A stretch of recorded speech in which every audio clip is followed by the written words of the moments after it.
Thank you for being here. We're going to get started in just a minute, but I want to just get started with some housekeeping. To start, we're going to use something called Slido, and this is the web address. We're going to put it into, there's a fire in my town apparently. We're going to put it into the chat so everybody can click on it. Right.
Okay. On behalf of St. Bonaventure and the SBU Innovation Center, I want to welcome you. So welcome. This is the night, just over a year ago, that we envisioned this night tonight. It might have looked a little different than this, but I can tell you that this is better than what we envisioned. All of you being here with us, this is even better. To get started, I want to introduce our first incredible leader, President Dr. DePiro, St. Bonaventure president, whose leadership is crucial for the Innovation Center in general, and I'm pleased to have him lead us off tonight. Tom, thank you very much. I must tell you, I'm so grateful to you for the work that you and Todd Palmer and Rebecca in terms of organizing this, but all that you're doing in the Innovation Center. It's wonderful stuff and really just incredible. And I'm excited tonight to watch these pitches. You know, these days there's not a lot going on in downtown Olean. So I look out the window here and the streets are empty. So this really brings some great excitement tonight. So I'm really excited about the ideas. And, you know, great ideas lead to great ventures. And entrepreneurism is really, it's very closely aligned with our Franciscan heritage and our Franciscan mission. And, you know, we have a lot of wonderful alumni, many of whom are on the phone with us, who have had great ideas and have been very successful in their businesses as a result of it. And so a lot to learn from our alumni, and this evening, a lot to learn from our students who are just incredible. So I'm so thrilled to be with you tonight. I'm thrilled to welcome our guest speaker, Jeff Hoffman, who has had a great career and told us a little earlier that he's actually originally from Buffalo. So I'm anxious to hear him. And while I thank Tom and Todd and Rebecca, I also want to give a shout out to Jim and Carol Stitt for their great investment in this and for really pushing this, not only for St. Bonaventure, not only for Jamestown Community College, for our community. They're great Oleaners who love this community and love everything about it, and have run a very successful business here, and we are grateful to them for investing in us and investing in this program. to benefit our students and to benefit the region. So many, many thanks to them. So Tom, thank you for inviting me to join you, and I'm looking forward to the evening with the rest of you. And again, make sure everybody out there continues to stay safe and be well. Thank you. Thank you, Dr. DePero. Thank you for getting us started. And just as a little bit of housekeeping, I want to just ask everyone, since we are on just a big Zoom call, if you're not speaking, keep on mute. There is a Slido link that we will keep adding to the chat, and that Slido will help you ask questions throughout the night, and I'll be monitoring that and asking those questions for you, especially to the specifically to the teams. So I want to talk next about our guest speaker, and I couldn't be more excited to have Jeff Hoffman here tonight. Jeff is a very successful entrepreneur, a proven CEO. He's a worldwide motivational speaker all over the world, best-selling author, a Hollywood film producer. He produced a Grammy-winning jazz album. He was an executive producer of an Emmy-winning, award-winning television show. I mean, you can't make this up. In his career, he's been the founder of, a lot of startups, the CEO of public and private companies, and he has served as the senior executive in many capacities. People know Jeff for a lot of reasons, including a number of well-known startups, including Priceline.com, Booking.com, UBid, more than that. Jeff, thank you for your time, your support, and most of all, thank you for your leadership. And I will hand it over to you. Thank you so much. Boy, it's really exciting. I can see, looking at the participants thing, we have a great crowd tonight. So thank you, everybody, for being here and supporting these students. That's what it's all about, the entrepreneurs and the students that are pitching tonight. So I just kind of want to set the tone. And yeah, I'm actually was my early childhood in the Williamsville area. So this is one of the rare times where I can say that and people know where I'm talking about.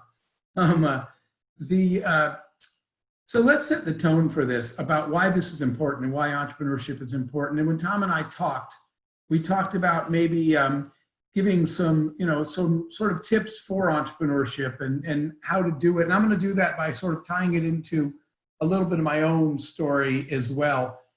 A lot of times when people see, well, especially now, by the way, during COVID, all over the world, I actually did an event like this. We did an online sort of live Q&A and talk the other day that I had 100 countries. We had more entrepreneurs from more than 100 countries, all online at once, talking about entrepreneurship. And I was just doing live Q&A worldwide. And what we see is that at a moment like this, where the world needs help, entrepreneurs are the fastest people to respond. They're agile, they're innovative, because as entrepreneurs, we're broke when we start, we're really efficient and cost effective. So entrepreneurs are the ones that solve the world's problems and solve them fast. Governments and corporations, they all try, but they can't move like entrepreneurs. So I want to talk about the focus. When you see successful entrepreneurs, a lot of times people look at them and they think that he or she must be smarter than me, or had money, or had some advantage that you don't when you see them later when they're successful. And it turns out the world's most successful entrepreneurs, I'm going to give you a couple of quick examples before we get on to the fun part of the night. They're not smarter than you. They didn't have anything you didn't. They just solved a real problem. They just literally picked up a pencil, started drawing whatever it took, started creating solutions and trying. And entrepreneurs that succeed fail a lot of times along the way and stumble and try and get up again. But they're the ones that were just brave enough to try. And they're the ones that typically, I started years ago studying. I got blessed enough to get to be around and become friends with some of my business heroes and some of the entrepreneurs that I admired. And I started to notice a common trait among successful entrepreneurs. And that is this, that they are the ones that when they encounter real problems in the world, they own them. And let me explain what I mean by that, and I'll give you a couple quick examples. Most people, everywhere you go every day in the world, there are problems everywhere. And especially now, there's even more problems, again, during this virus time.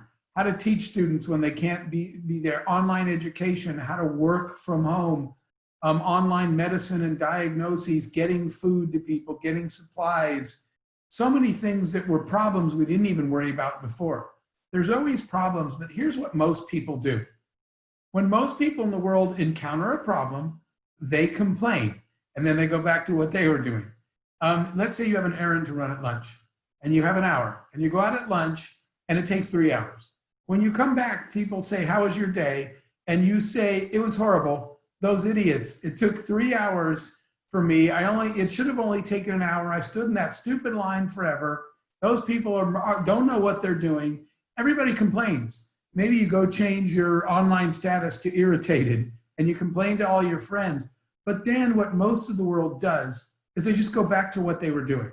And I want to share with you what entrepreneurs do. And I studied this. The ones that were successful did this, which everybody else doesn't. They did a couple of things. The first thing those people do is they stop and they say, wait a minute, is this problem bothering everybody or is it just me? If it's a big problem that bothers a lot of people, entrepreneurs do a second thing that no one else does. They say, isn't there a better way to do this? There's got to be a better way. I'm going to figure this thing out. And they do the study, the research. And if they think there's a better way to solve this problem that's bothering a lot of people, they kind of ask a third question, a third thing. The third thing is they check to see if there's a value equation. And let me explain that. A value equation is simply this. It's asking this question, will a lot of people in the world pay me more for the thing that I want to do than it costs me to do it? Okay, it's as simple as that. If the answer is no, then congratulations, you have a hobby. Hobbies are things we spend our money to do. Businesses are things other people pay us to do. So if there's a value equation, and it's kind of just intuitive at first, then entrepreneurs do one last step that no one else does. They own it. They say to their friends, you guys go home. I'm not leaving here until this is fixed. So I'll tell you guys my first example, because it was right out of school. And I got an engineering degree, and I got computer science, software engineering.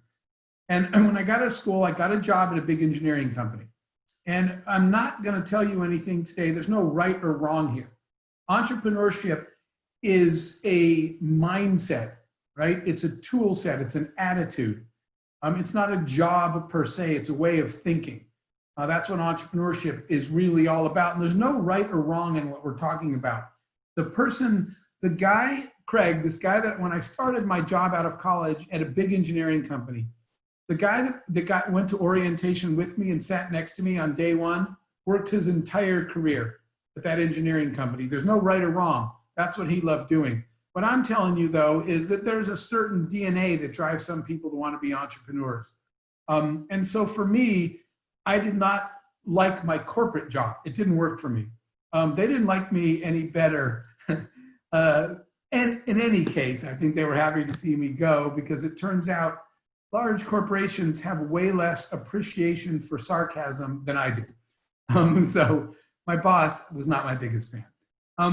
So I left my job. I was only 20-something years old and I was unemployed. And I bought an airline ticket at the time to go see my mentor. I needed some advice on an idea that I had. And I went to the airport on a busy Friday and the airport was completely jammed, filled with people. And back then, you had to get in line and check in at the counter to get your boarding pass. So I stood in the line and the line was so long. It was 1 hour long. And at the end of an hour, by the time I got up there to get my boarding pass, I missed a flight. There was no way I could get through. So I was pretty upset about missing a flight, standing in line for an hour just to check in. And I remember saying to the lady, I said, this is ridiculous. How does it take an hour standing in line and all you're doing is looking at people's ID, then hitting print on a printer and then handing me a boarding card, which is actually just a printed piece of paper with a barcode. And she looked at me and then she looked right over my shoulder and she said, next. And I was like, well, ma'am, I'm talking to you. And she's like, next. And so at that moment, and this is what I want you to think of, at that moment, I did the things I just shared with you guys. I did what I told you entrepreneurs do. I stopped and I thought, is this problem, instead of complaining about a problem next time you guys find yourself in one where everyone else is complaining, I said, I turned to all the people in line, literally, and I'm standing there. I got nowhere to go. I missed my flight. And I said, am I the only one upset that we're standing in line for an hour and just to get a printout, just to get a boarding card? And I have to tell you, everybody in the airport started groaning. And I remember at the time thinking to myself, in my entrepreneurship class, they taught me to conduct market research, but all I really needed to do was conduct groaning research. If everybody's groaning about the problem, they probably have the same problem. So I said, okay, now I found a problem that affects a lot of people. Everybody that goes to an airport is annoyed standing in line. And then I had to do that second. I started thinking there's got to be a technology way to do this. And so I was pretty sure I could solve the second thing. Is there a better way to do this? But that third thing I told you about, value equation, I said to all these people in line, I just sort of yelled out, I said, hey, would anybody in this airport give me $5 if I could get you out of this 1 hour line long? I'll give you a boarding pass, you give me $5, you skip the line. Anybody do that? Well, I gotta tell you guys, everybody started yelling. Actually, they started bidding. People were yelling $5, $10, $15. And there was this guy in this fancy suit. He's like, young man, I'll give you $25. Right now, my time is worth way more than this. Get me out of this line. And I was thinking, man, I wish I had boarding passes. I could be making a lot of money right now. So I went home, and on that Friday, I started my first startup. And today, if you go to airports pretty much anywhere in the world now, if you go to an airport and check yourself in at a self-check-in kiosk, that was my first invention. I sat down, grabbed a pencil, started designing, thinking that I could make a kiosk where every one of you could check in for your flight by yourself without bothering an agent and print your own boarding pass. So that was my first product. We were able to sell those to airports all over the world, and the company was successful. And it's because I solved a real problem that lots of people had.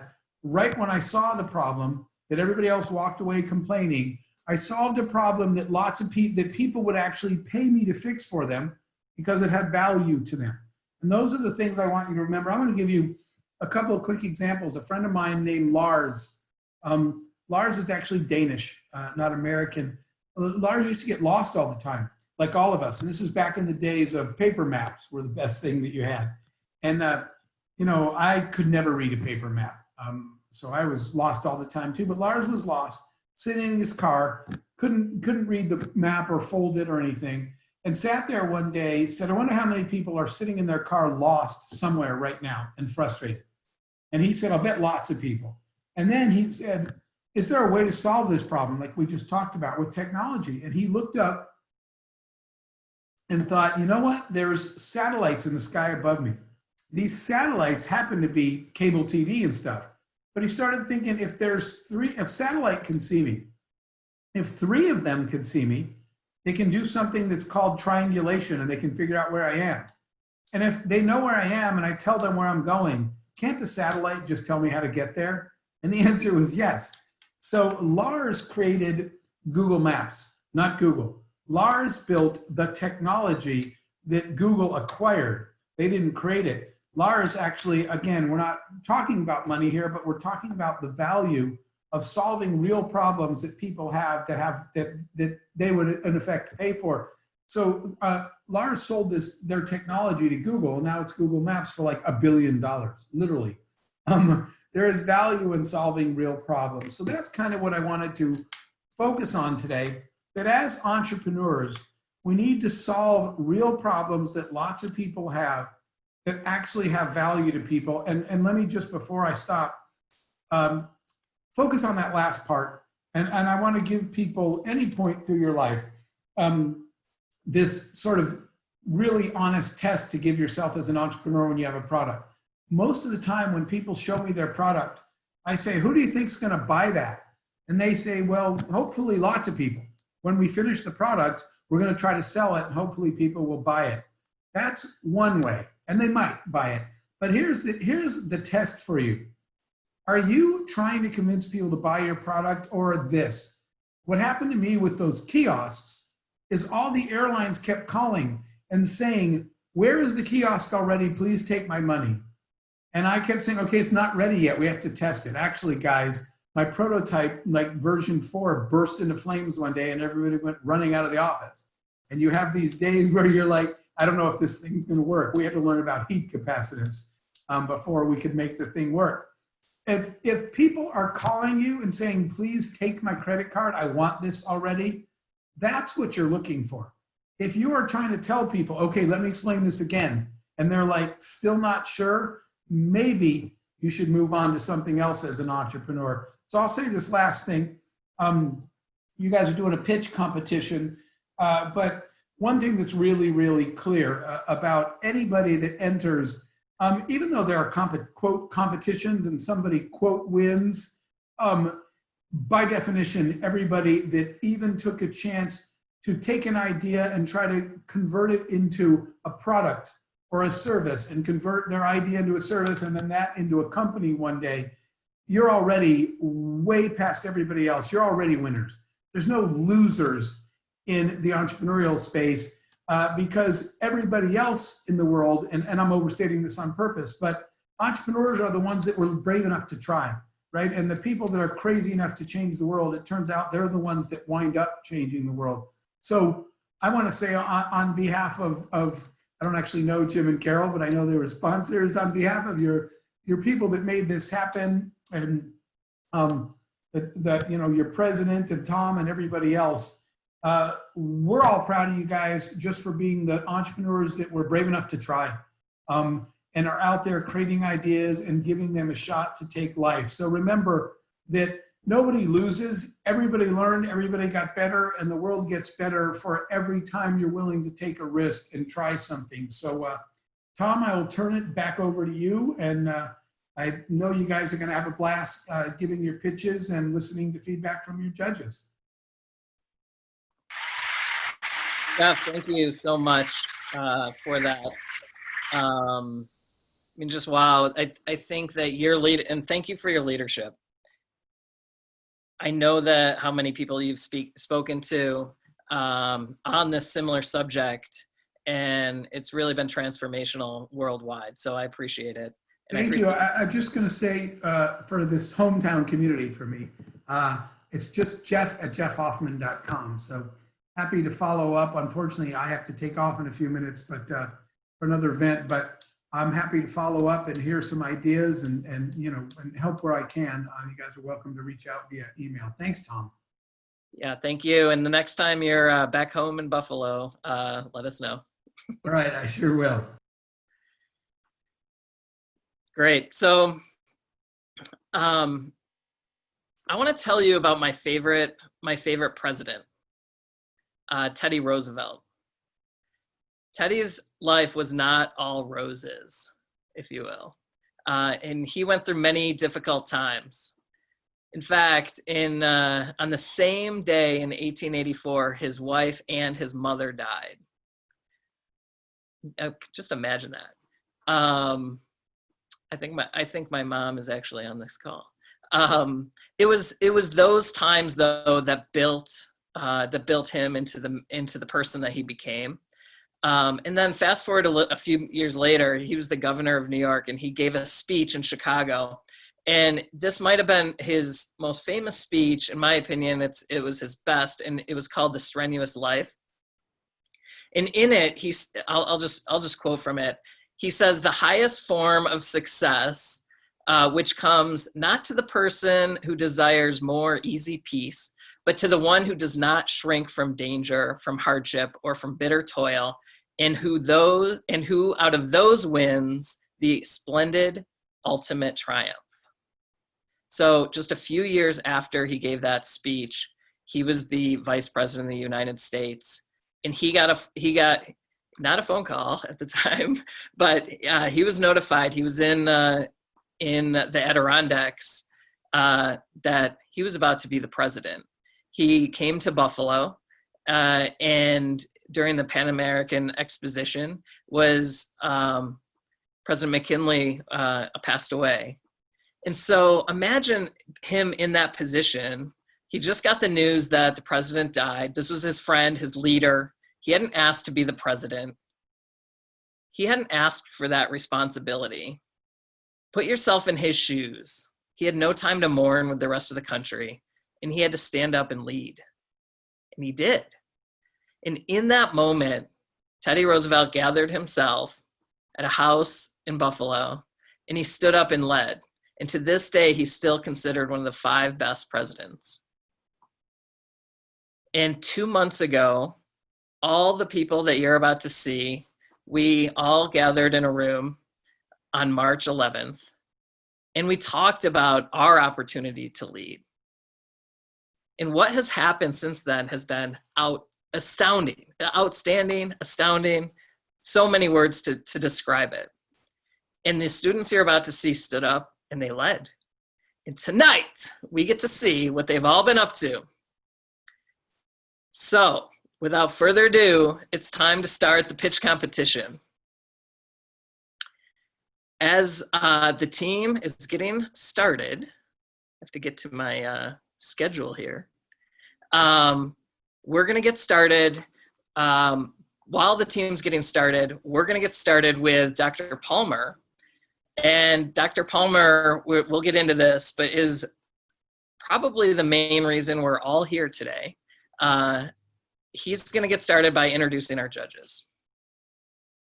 Thank you, Tom. First of all, I'd like to see a show of hands. How many of you guys are excited about Zoom? Okay. I'm going to tell you what. I've been doing Zoom for about a month and a half, and this is the first time in about a month and a half I've enjoyed being on Zoom. So I'm so happy to see everybody tonight. I know that we have a lot of good friends and people I've known for a long, long time. I'm glad that President Perrell's here, and I'm going to tell you what, Jeff Hoffman, that was a great speaker. And I just want to go to an airport sometime and scream at people too, except I don't know if they'll offer me money, but I thought that was great. Okay, I'm going to say one thing about being at Franciscan University. Franciscans are about relationships. Franciscans are about community. And I'm going to tell you a lot. A lot of what we're going to talk about tonight is the community of people that we have worked with, the community of people we know, our community of students. And so our very first community I'd like to introduce to you tonight is our very first one is our panel of judges. Now, I'll be telling you a little bit later about how this whole thing came about, but we have 5 extraordinary people tonight who'll be judging your competition, guys, so make sure you know this. So I'm going to give them each 1 minute, and they can say anything they want about themselves in exactly 1 minute. We're hoping that about most of it's truthful, but that's up to them. So I'm going to mention their names, and then I'll have them talk for a minute. So first up, Mr. Mark River. Hi, everybody. I have 1 minute. Mark Rivers here from my beautiful attic in Ellicottville, New York, from paneling. If you can see it behind me, I think that's 1982 that we smell on this call. I manage the president and partner of a family investment office based in Los Angeles with an active presence both on the West Coast in California and also in Austin, Texas and Boise, Idaho. We focus mostly on real estate, hospitality, and consumer investments in companies. I'm a former board member at Boise State University. I also founded and operated the first private sector incubator in Idaho. Graduating in our first 3 years, about 5 different companies that went on to employ about 200 different people. Very successful program. And we did a pitch competition. This was before Zoom started, but we did a pitch competition that was actually conducted on a chairlift at a ski resort, where you'd have 16 minutes riding up the chairlift with the opportunity to pitch your idea or your company to 3 judges on a quad chair. So I'd be happy to next year host you all with a chairlift version of this at Holiday Valley in Ellicottville, which is the town that I grew up in. So I'm thrilled to be participating in this, supporting the local community, being a part of this. And in my history at St. Bonaventure, while I'm not an alum, goes back to my very first high school basketball camp, where I was a proud resident of Robinson Falconio Hall, and played basketball in the Riley Center a long time ago. So happy to be here. Thank you very much, Mark. And I got to say, Mark, that is great paneling and being a developer. I'm going to say that's great. Our next judge is Kim Latko, who is from Buffalo. And Kim, how are you doing? I'm great, thank you. Thank you. Well, my entrepreneurship journey started about 23 years ago with an invention for Beanie Babies, which is a longer story. I ended up quitting my job and becoming a business owner. And since then, I've launched 5 additional businesses, taking them all over to $1 million. Part of it, loving and being a serial entrepreneur, but part of it too was losing everything during 9/11 and the Great Recession. So we just kept rebuilding it. Currently, I run 2 of those and as a distribution company, but my favorite part of my career so far is the last 4 years. I have gotten to travel around the country and coach early stage entrepreneurs to scale up their business, hopefully getting them to $1 million in 2 years or less. And Mark, Boise is one of the cities I get to teach at, so that's pretty cool. So I'm really excited to be here and hear these ideas. Excellent. Thank you, Kim. The next one is a gentleman who's now a hometown boy who owns a local company that he's really brought back to resurgence, Jeff Belt. Jeff, you there? Yes, Okay. just figuring out how to turn the mic back on. Yeah, thank you very much for having me. I listened to Jeff Hoffman's presentation and some of it resonated. I too was an engineer out of college. I too went to work in a big corporation for a long time, 15 years. And I too had a performance review that was sort of a mixed message to me. The summary was, he's very entrepreneurial, but a management challenge. And so, I took that as a sign. I always admired entrepreneurs. As you pointed out, Tom, I felt that they were the ones who were really doing it. They were the ones who were really in the ring. And it was at a time in my life when I felt that I could take on a lot of risks. So I left the big, generous mother, is what we called General Motors in those days, and struck out on my own. And it took about 12 years to become an overnight success, but I finally got traction. And together with my wife, we have 3 or 4 businesses that we're running now, including Soul Epoxy here in Olean, which is a real interesting success story. That was founded by a local chemist who worked for Daystrom Furniture, a local firm. And he invented much of the technology that is used today to encapsulate electronics. In fact, during this COVID period, if you happen to put a pulse oximeter on your finger, there's a strong probability that you're touching material that we made, invented here in Olean back in 1972, and still the standard for encapsulating lasers and sensors for pulse oximetry. That fellow also got frustrated. He was a successful entrepreneur. Russ Houghton was his name. And he got frustrated when he brought in a CEO to run the place and grow the place. And then that guy kind of killed the entrepreneurial spirit. So the story goes that Russ got frustrated and walked out the front door one day and went over to the other side of town and founded Conap, which then became SciTech and now Alontis. So, he was a serial successful entrepreneur here in Olean. I mention him because the water is good here. Olean has sprung lots and lots of entrepreneurs. So I like your chances. I'm really looking forward to your pitches. Thank you. Thank you, Jeff. Next person up is SBU alum, is in Colorado. He spoke to us a couple weeks ago. Fantastic talk, Mr. Rich Malloy. Thanks first, Tom and Todd. Thank you so much for having me, and congratulations to the students for all of your hard work on this. I'm looking forward to seeing your pitches. So my name is Rich Malloy. My personal mission is to transform the world through innovation and entrepreneurship. And I truly believe that technology it gives all people the opportunity to grow, learn, and earn. As Dr. Palmer mentioned, I'm a Bonaventure grad, 97 grad, degree in finance. I went to New York City, worked in corporate finance. It was my first career. Sales was my second career. And then I moved to Boulder, Colorado in 2011, and startups have been my third career. I'm fortunate that I get to spend 100% of my time working with early stage startups. I have two hats that I wear. And so one is with a consulting company called Established. And we help big organizations find and engage with startups. Some of our clients include NASA, the Air Force, and American Airlines. And then we have a program called Startup of the Year, where we connect startups with investors and corporations. And then my other hat is an investor through Springtime Ventures. And so I'm a partner at a small seed stage venture fund here in Colorado. We've made 13 investments to date. We actually just agreed to make 3 new investments, but those have not been announced yet. But yeah, it's great to be a part of this. This was not a resource that existed at Bonaventure, and so I'm just so excited to see this happening at Bonas. Thank you, Rich. Finally, our last judge, but I got to tell a little story about her. Our last judge. She is an adjunct. She teaches for the School of Business.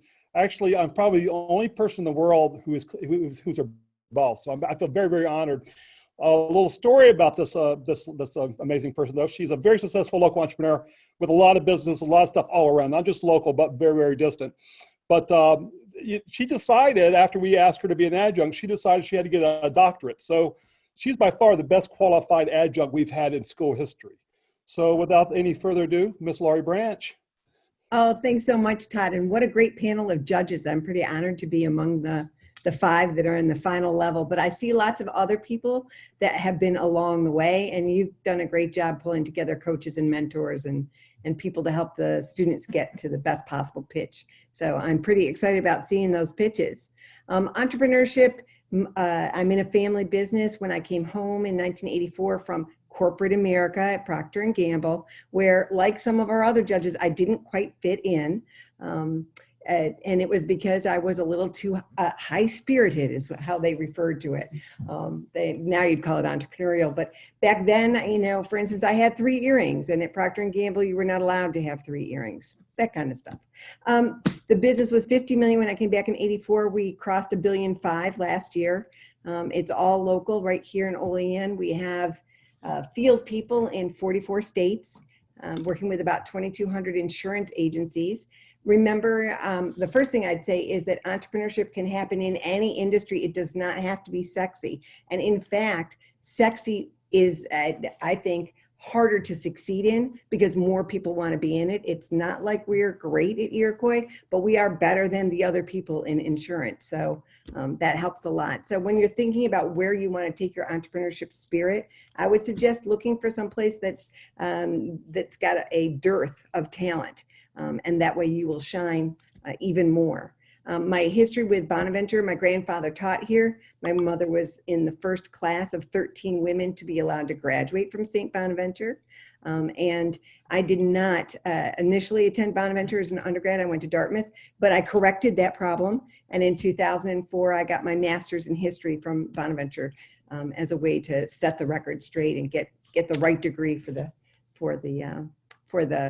role I wanted to play here in Olean. And that's it, Todd. How'd I do? 1 minute? You did really well, Dr. Branch. We call her, I'm the one who calls her Dr. Branch. So You are. All my students call me Lori. I know. So I guess we met the judges. We've had our great talk at the beginning. We've had a welcome from President Pero. Tom, what is it time to do now? Let's do this. All right. I'm going to put in the chat room the Slido link again. Reminder, this is how you ask questions. You can go to this website and then you can upvote questions. So if you see a question you like, upvote it and we will ask it. Just a couple, one more housekeeping thing. if you're in the audience, keep track of the team that you would invest in, because we are going to ask you that at the end. Without further ado, we're going to get the first team. This is Halo. They're going to have 10 minutes to pitch and then 10 minutes of Q&A. The Q&A will come from those judges as well as from the Slido, and I will be moderating the Q&A as well. So Halo, you are up.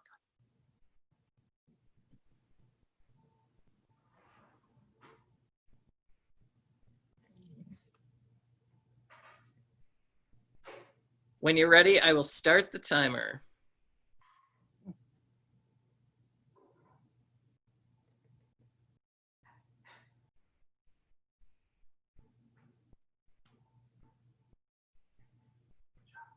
All right, screen's good. Can everyone hear me?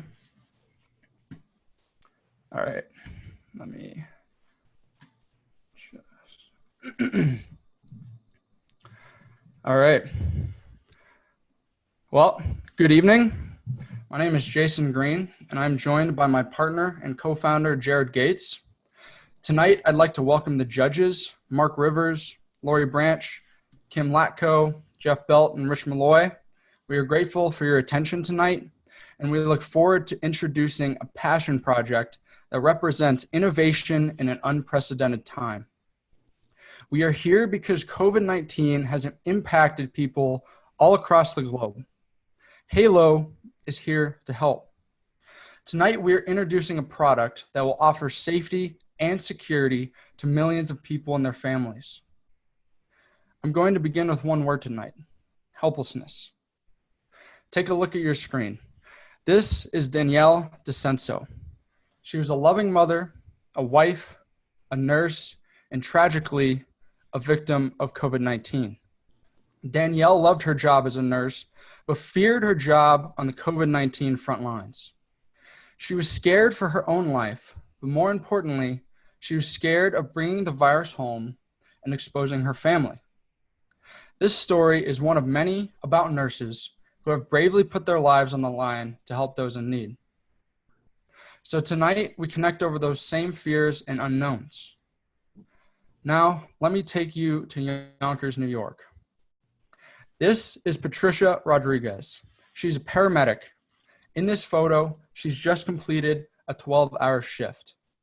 As she sits in her car, she knows it's highly likely that virus is with her, enclosed in her vehicle. Now, this is important because as the New England Journal of Medicine states, COVID-19 can in fact remain in the air for 3 hours and can remain on cardboard and stainless steel for up to 72 hours.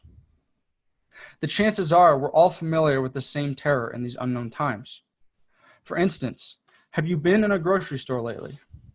You're in the produce aisle, like this woman, wondering if this produce is safe for me to buy.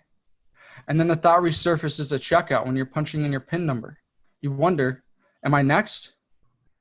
Now you carry your groceries to the car, but little did you know, there are already over 700 different bacteria in your car at any given time. Whatever we touch while we are out and about during our day comes home with us in our cars. Now, how can we solve this problem of the car being contaminated during a pandemic and after? Well, that brings us to our customer. Our specific customers can be narrowed down to car owners who all have the same problem: the disinfection of their cars. Now, there are millions of car owners in the United States, 276 million in fact, but our target market are those working in the healthcare industry and people who feel negatively impacted by the pandemic and want that extra sense of safety from germs. Now, how do we go about solving this problem? Well, what does every one of these cars have? They have this groundbreaking feat of modern technology called the cup holder. You've seen them, you've used them every day for everything from keys, wallets, coins, you name it. But there's one main vessel that is often stored in them: water bottles. And now why I bring this into discussion of combating COVID-19 is this cylindrical style device is able to fit into your standard size cup holder and is a great form factor for our solution. All right, so meet Halo, our solution to combating the many bacteria and viruses in your car. But how does it work? So keep in mind the standard form factor of a water bottle. Take the top half of that water bottle and make it a UVC bulb. A UVC bulb at a certain intensity is strong enough to sterilize a 20-foot radius after 20 to 30 minutes. Then take the bottom half of the water bottle and make it a battery for the UVC bulb. So now that water bottle style vessel is placed in the car, and when the user gets out to go inside, they turn it on and the light will disinfect the car. After the device runs its cycle, the user can safely come back out and take the device out of the car, inside, and plug it in. And we are able to achieve that because of the 60-watt bulb, which is the same intensity as your standard house light. The 30-minute battery life, which is plenty of time for the light to disinfect your car, and it has the portability and convenience of your standard sized water bottle. So this seems like a pretty simple to execute idea, and you might be wondering why no one has come up with this before. Well, they have, just not in this form factor. Hospitals are using these large UV towers to disinfect rooms quickly. However, you clearly can't stick this into a car.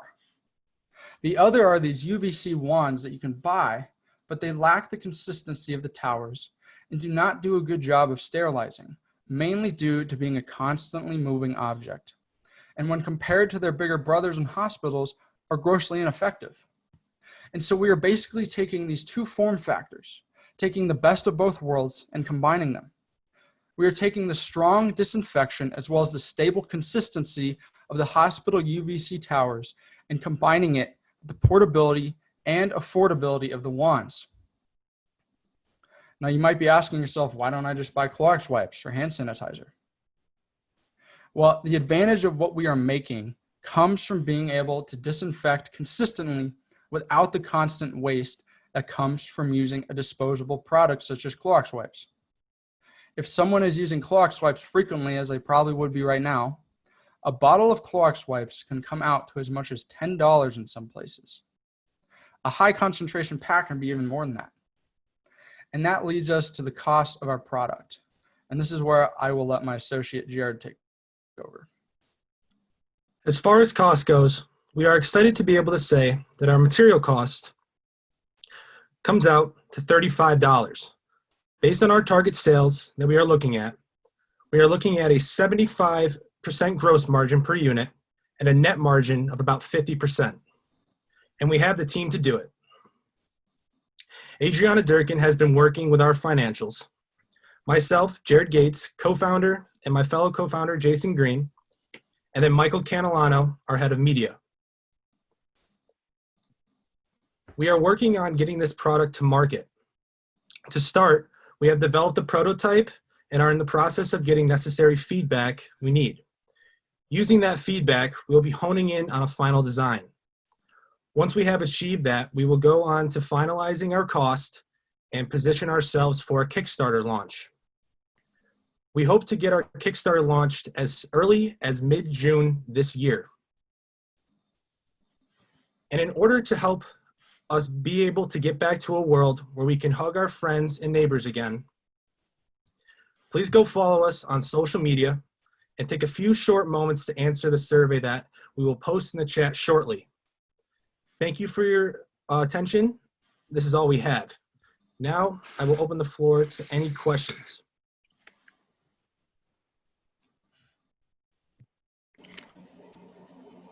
Okay, thank you. So judges, give me a wave if you have when you have a question. I have a question. Kim, why don't you get it started? Okay. So since it's the UVC and the battery, is there any way to protect your idea since it already exists out there? So since we're still in the prototype phase, we're still kind of searching for solutions to that, but we are talking to several companies that have patents that we would fall under, that we could partner with them. so that we wouldn't have an issue with, we would be protected under a patent. Thank you. Rich. And so, Kim, thanks for that question. That was my first question, was about the IP protection there. The second one is, can you talk a little bit about the how the intensity of the light affects its efficacy, and then also it seems like, since it is light, it does have to actually get to the surface. So do you need to move it around in the car in order to hit all the angles of the surfaces?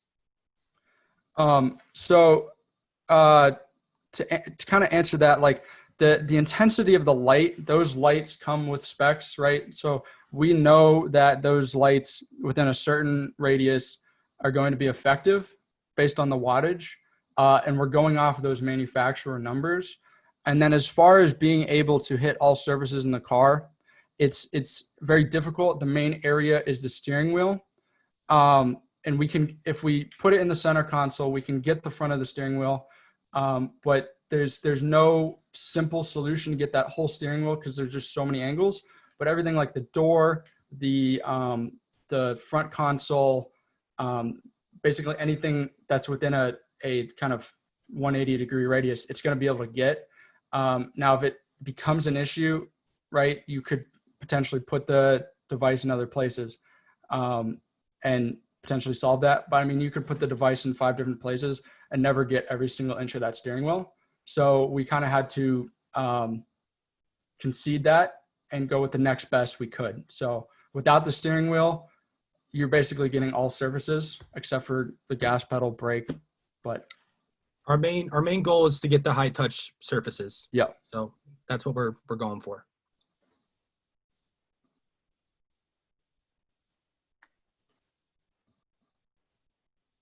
Lori, your mute is on. Thank you.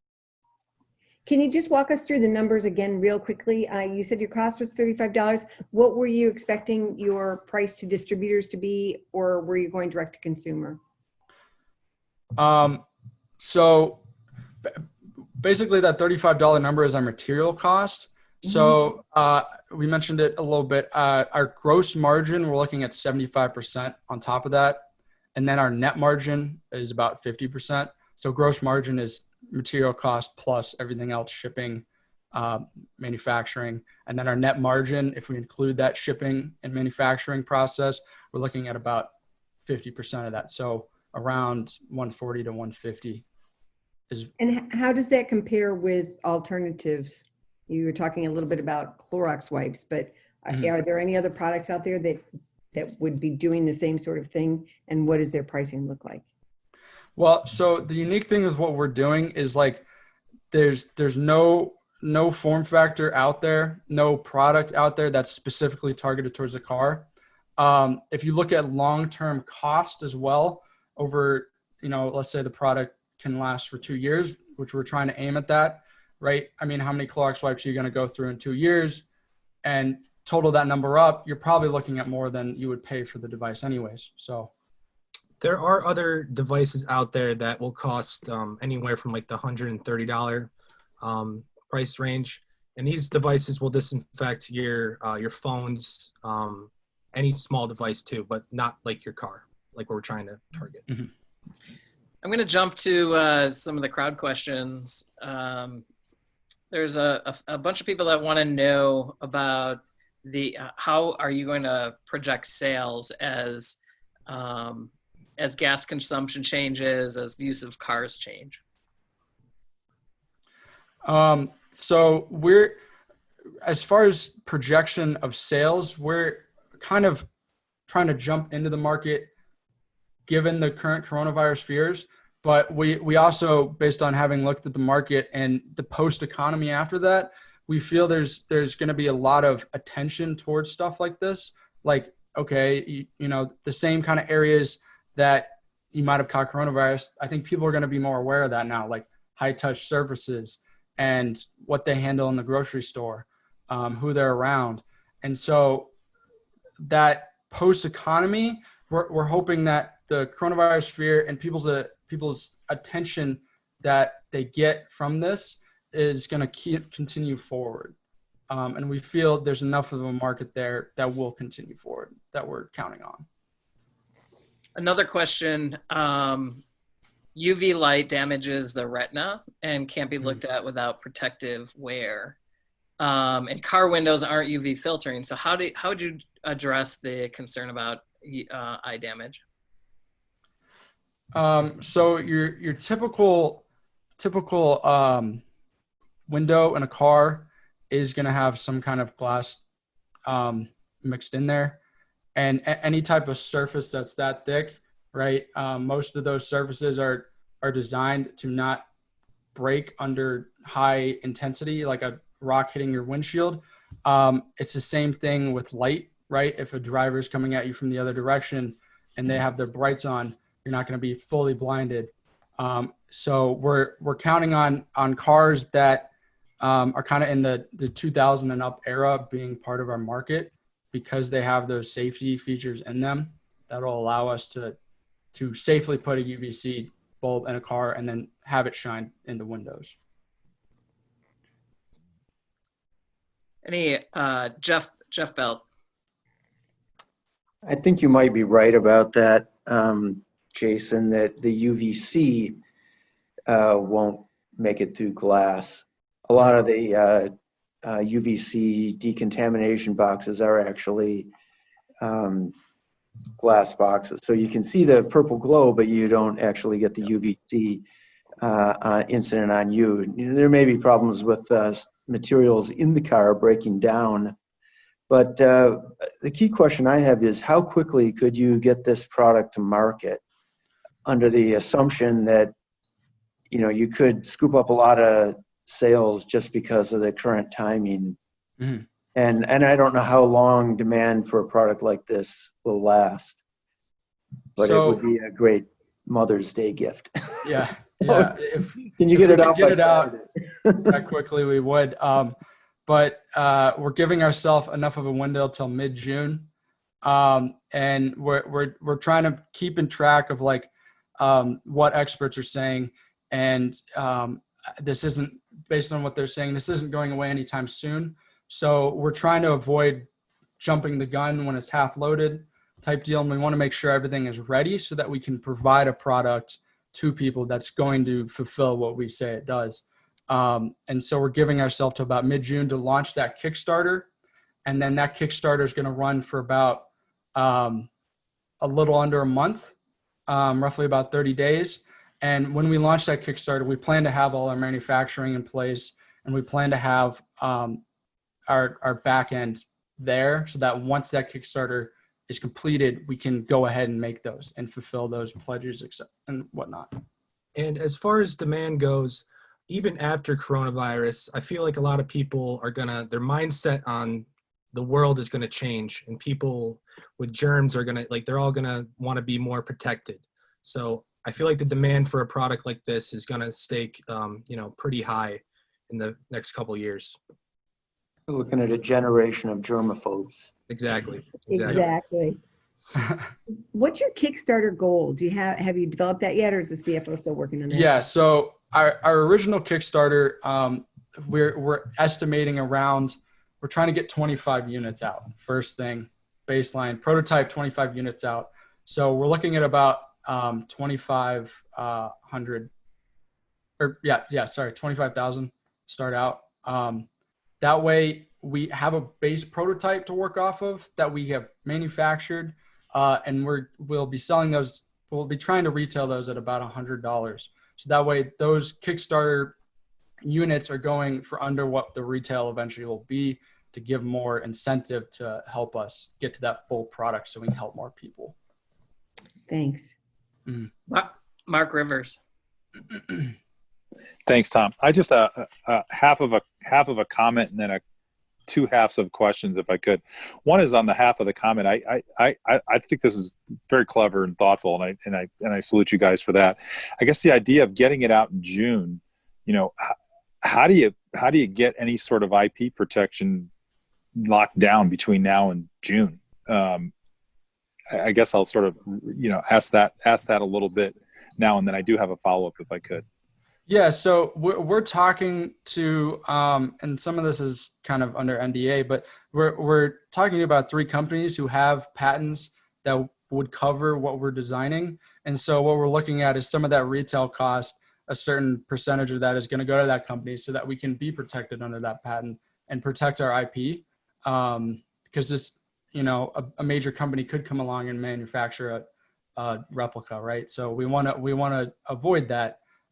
So we're addressing that, and we're currently trying to work with several companies in the UV space that would let us do that. So, okay, a couple real quick follow-ups, and I'll the extent of my questions, and then I'll yield the floor.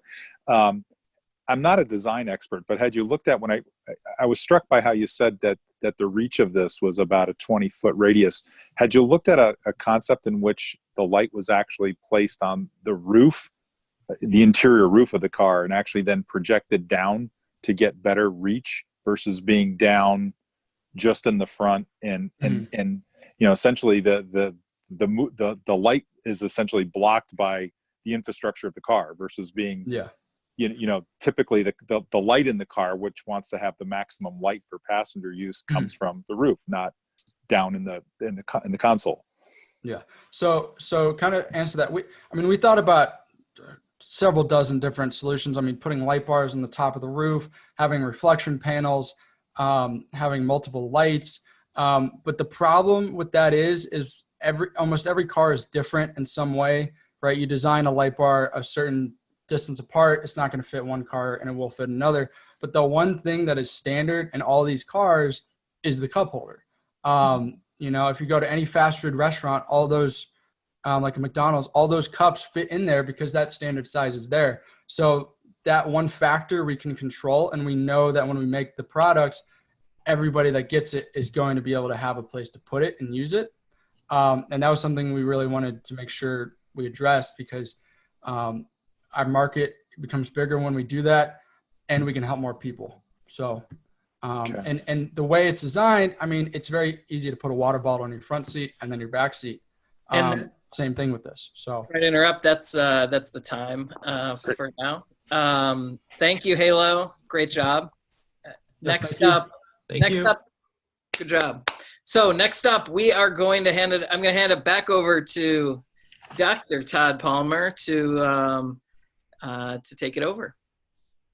Well, I don't know where you were in the beginning of March, but in the beginning of March, I was in the Bahamas, and we've been going to Bahamas for several years doing service trips. And of course, most of you guys probably know that Grand Bahama Island suffered a massive hurricane.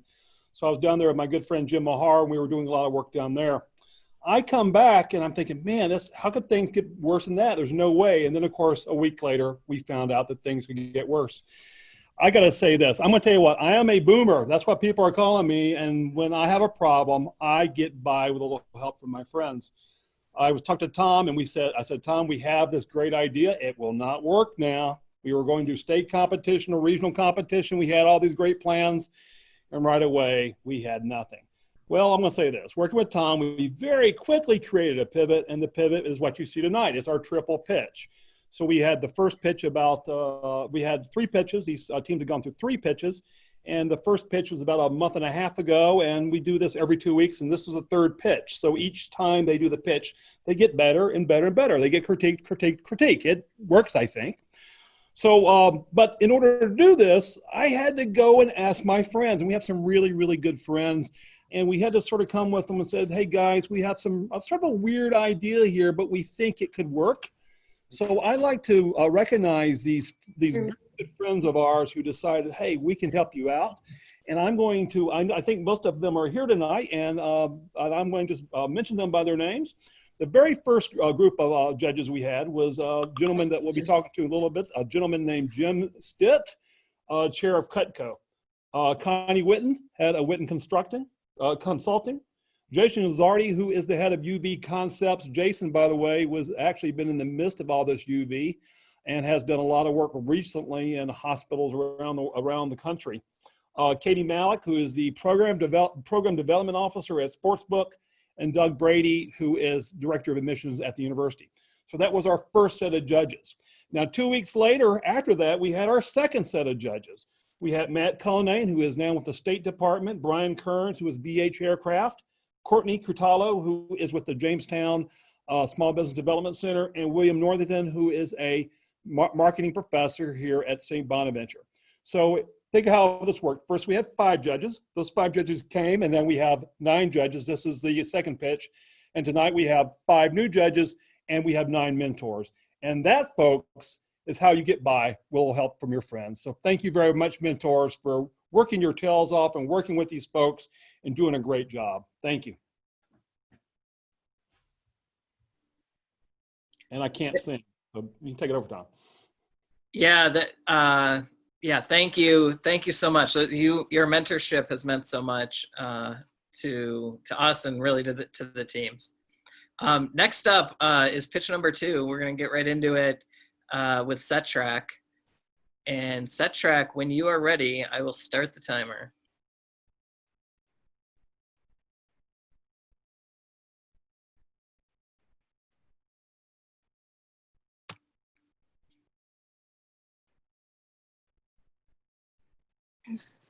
Hi, I'm Courtney Dukes. I'm Emily LeMay. I'm Claire Hensley.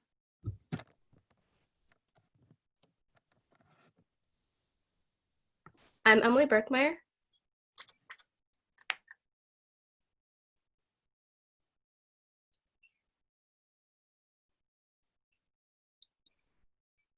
Chris. Chris, can you hear? Oh, technology. Sorry, God damn it. I'm sorry, I can't. Can you hear me? Yep. Yes, we can now. I don't know what that was. I'm sorry. All right. I'm Chris Hammett. We are SetTrack. Following freshman year, I decided to make a transfer from Damon College to the University of Buffalo. At first, I was optimistic, but I struggled with the friend group and felt isolation that was pretty much crushing me. I began to regret the decision, and I was struggling really badly with my overall mental wellness, and the structure of my life kind of slipped away. Not long into the semester, I decided to withdraw, and I left UB. I found myself kind of lost, struggling to decide what comes next. After a few years, I finally ended up at St. Bonaventure, and I really couldn't be happier. But however, if I was originally given the resource to connect with my classmates there at UB outside of the classroom setting, I believe that I probably would have stayed there throughout my college career. The problem is that universities have lower retention rates because students like Chris didn't socially adapt in their first year. The financial impact of students leaving is massive for a university, with an average loss of $12,000 per year for each student, which is insane in the long run. Let me put this into perspective for you. St. Bonaventure University has an 84% retention rate for freshmen returning after their first year. The 16% that leaves costs the university $960,000 for 1 year in lost revenue. Multiply that by 3 more years and the total cost is almost $3 million. St. Bonaventure is a small school. Imagine how much a large school like Penn State loses each year. The number is astronomical. So say you're an incoming student and your university provides you with SetTrack at the beginning of the school year. SetTrack lays down structural goals and you add in a few personal goals you will achieve with the help of your SetTrack team. Behavioral science shows that structure positively contributes to a person's productivity and mental wellness. You will utilize group chatting, video conferencing, and goal tracking sheets to help encourage each other and hold one another accountable. You are now able to make these social connections through your small group. How awesome. Our members love SetTrack and have expressed that they would have killed for something like this their freshman year. So where does this fit in at the university level? Universities can utilize SetTrack in programs like First Year Experience and the RA programs to help give students an additional resource to use when they arrive at college. By solving this problem for students, universities will see 2 important outcomes. 1, a boosted retention rate where universities can see the money that SetTrack has saved them and improve their business. And 2, the overall positive social benefits SetTrack provides students after arriving at college. We know that SetTrack is the perfect fit for colleges and universities. Universities do a great job focusing on the transition from high school into college academically, but many struggle when it comes to helping students find where they fit in. I want you to think back to a time in college when you knew someone who sat alone in the dining hall, or maybe you yourself had a hard time making friends and felt like you didn't belong. If colleges have a solution to prevent this, it would stop that potential distress and would avoid running the risk of students leaving the college for good. SETRAC's revenue stream comes from the sale of annual contracts to colleges and universities. The universities will pay a flat fee for the use of SETRAC software, which is $5,000. Additionally, there's a $10 per student membership fee. The $10 student fee is designed to create a different cost based on the size of the school. A small school like St. Bonaventure should not be paying the same amount as a large school like Penn State. This monetization strategy was constructed through research based on competitor business models and many interviews with professionals in the industry.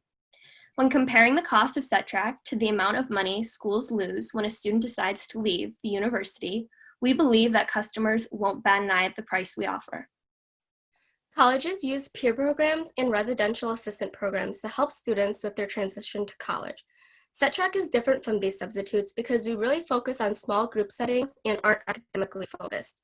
EdSite is a platform that lets universities pinpoint students' concerns through a chatting chat box. Unfortunately, this does not provide any specific solutions for the problems that students report to the schools.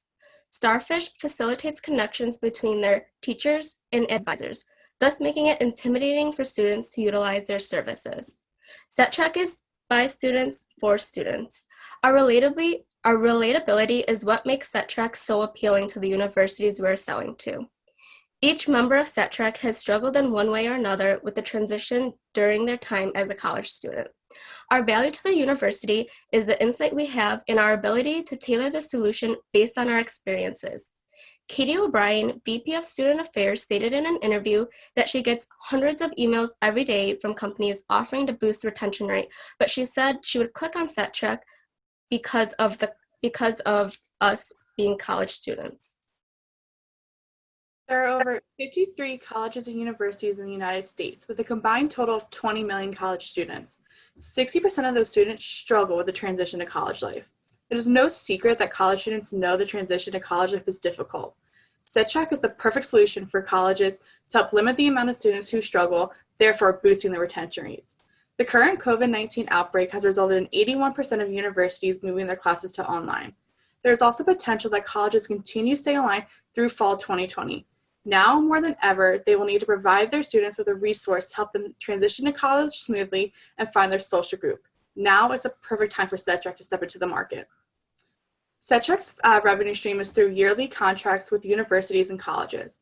Our pricing is based on a flat fee for universities to use the SETRAC software, as well as the membership price per student. A small school like St. Bonaventure with 2,000 students would pay an estimate of $25,000 for an academic school year based on this price model. Penn State, on the other hand, would pay around $405,000 for one academic year. Right now, our current customer acquisition cost is around $6,000, and our lifetime value will be different depending on the size of the university. But for example, for St. Bonaventure, it would be around $80,000. We at SETRAC have been working nonstop to build something that we love, and that's exactly what we think is happening. Initially, SETRAC was set up as a subscription service for students to purchase on their own, but we wanted to get it into the hands of every college student, so we decided to sell directly to the universities. At this point in time, we feel it's necessary to start moving forward with our platform development. We've been conducting research on software development and have made contact with the computer science department here at St. Bonaventure to advance SETRAC's platform into a singular location. We know that providing a one-stop platform, our customers are more likely to stay focused and enjoy the experience that they have with us. What we have now works great, but we're ready to elevate the platform for our members. We've had the great pleasure of working with VP of Student Affairs, Katie O'Brien, and have a really exciting announcement. We've come to an agreement that St. Bonaventure University needs a program like SETRAC, and we will be running a pilot with the school come this fall 2020. By running a pilot, SETRAC will have the opportunity to show our customer how necessary our program really is. We've connected with our current members and proven to ourselves what we have is worth fighting for, and we're pushing to build the connections with new colleges and universities throughout Western New York and further for the coming spring. SETRAC is not a want, but a need for universities, and our desire to help is simply unmatched. If you'd like to stay up to date and connected with SETRAC, make sure to connect with us on our social media. And thank you for your time. Great job. Yeah, Okay. my apologies. I don't know. My internet's been touchy the last 3 days. They've been doing work up the street. So That's okay. All good. Let's move on to the judges' questions. Does anybody have one to start? Lori? Walk me through, if you would, the pricing of your competitors. Okay, so I can take this one. EdSite and Starfish are actually really similar, as are lots of other programs. Those are just some of our top competitors. Usually they have a flat fee for using their software, and then on top of that, they have a pricing model per student. So for both of them, it's between $5 to $15 per student at the school. So that way, you know, a small school is not paying the same amount that a very large school would be paying. Thank you very much. So it sounds like you're in the ballpark with the competitors. Yes. Thanks.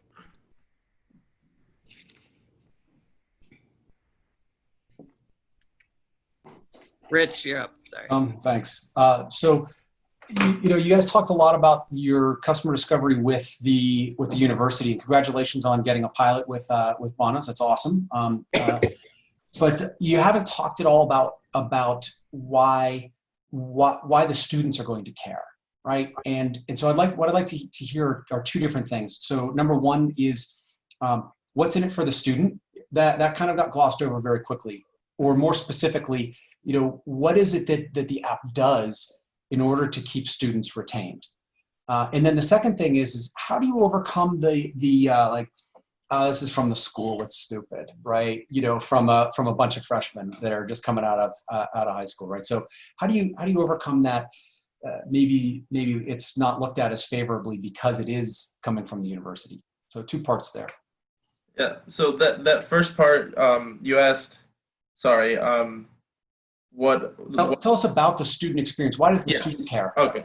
Yeah, so the student, so our original idea obviously was to put it in the hands of the student. But what we're providing here is not only, it's a sense of structure. We goal track, we set up little goals that essentially keep the student in line each and every day. Each of us has struggled in some way when we've been in college or entering college, whether it came to sports teams, academic, like grades rather. Me personally, I struggled on like actually connecting with people because I lived off campus. So the point of SetTrack is to rid that gap of connecting to the new friend group and making sure that we just kind of stay in the mental state that we need to succeed individually and as groups. So the app itself, we thought about how we would provide it to the students, but by providing it to the universities, we've actually talked to various individuals about this, and we thought that one of the best fits was maybe, this is an example, mind you, it would work with the RA groups. So each floor, mind you, has an RA. And this RA, you know, wouldn't technically be involved with the process itself, like each and every day, these goals and staying accountable for our actions. But they would be there just to make sure that each every individual is they're fitting in well. They're feeling comfortable. They're staying motivated. So I guess that's what we're hoping that the student will appreciate about this is we're looking out for them. We're trying to help them connect, help them feel comfortable, help them be happy here and feel at home while they're away from home. And if I could just come in off of Chris's point. So what's really awesome for the students is you're put into this group with other students. This isn't like you're in a group with teachers or people that, you know, you feel like, oh gosh, I'm scared to say something because they might think something about it. It's like a really interesting way to kind of help you in finding that friend group. I mean, you know, going from high school to college, you're missing all of your high school friends. And we really wanted to find a way that we could help those people. Like if you're not on a sports team, you know, you come into school, what's your group? You really don't know, and you're trying to navigate that. And we thought one awesome way, set this up at orientation so they can, you know, already start to kind of converse with people going into college. They might know some people, but make those connections so that when they're there, they can build them even more. And just one last little tidbit to add on to that. As we've talked to professionals and people at the school, we realized that also a lot of times students lose that structure in their life. So through this app, we hope to bring structure back into our lives. And that was the main thing we kind of started focusing on, especially when we went all to online classes. All of us lost our structure and we were lost. And it wasn't even just, you know, the five of us. It was everyone. We talked to all our friends. We were losing that structure. And we realized that that's also a major reason why the transition to college life is so hard, because you don't have those people coming up and knocking on your door being like, hey, get up for school, or let's go do homework and stuff like that. So it's helping us, we're hoping to bring the structure back into those students' life to help them with that transition, make it smoother. Thank Wonderful, you for thank your you. question.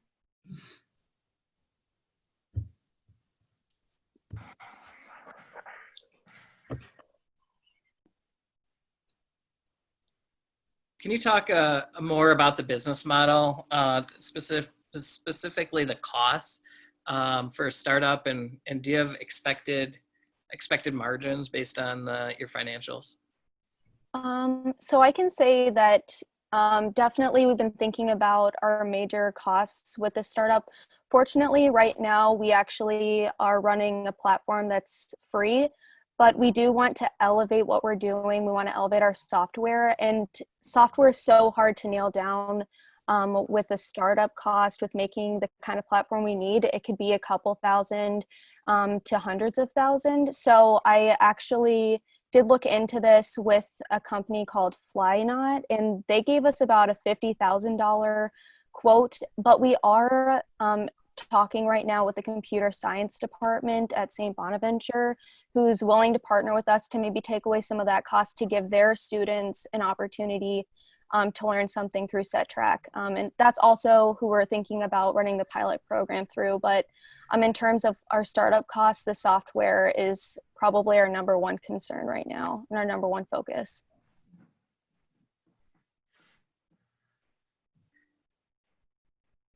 Any other questions from the judges? I have a question. Okay. Is there any plan to do like advertising or sponsorship through the app to sell that kind of space to add to the revenues? The first part of my question. And the second part is, who's actually doing the selling of the program? Well, technically, currently right now, most of our advertising we're doing just strictly through social media. In relation to sponsorship, we've kind of tossed around the idea of ways that we could bring in a revenue through that.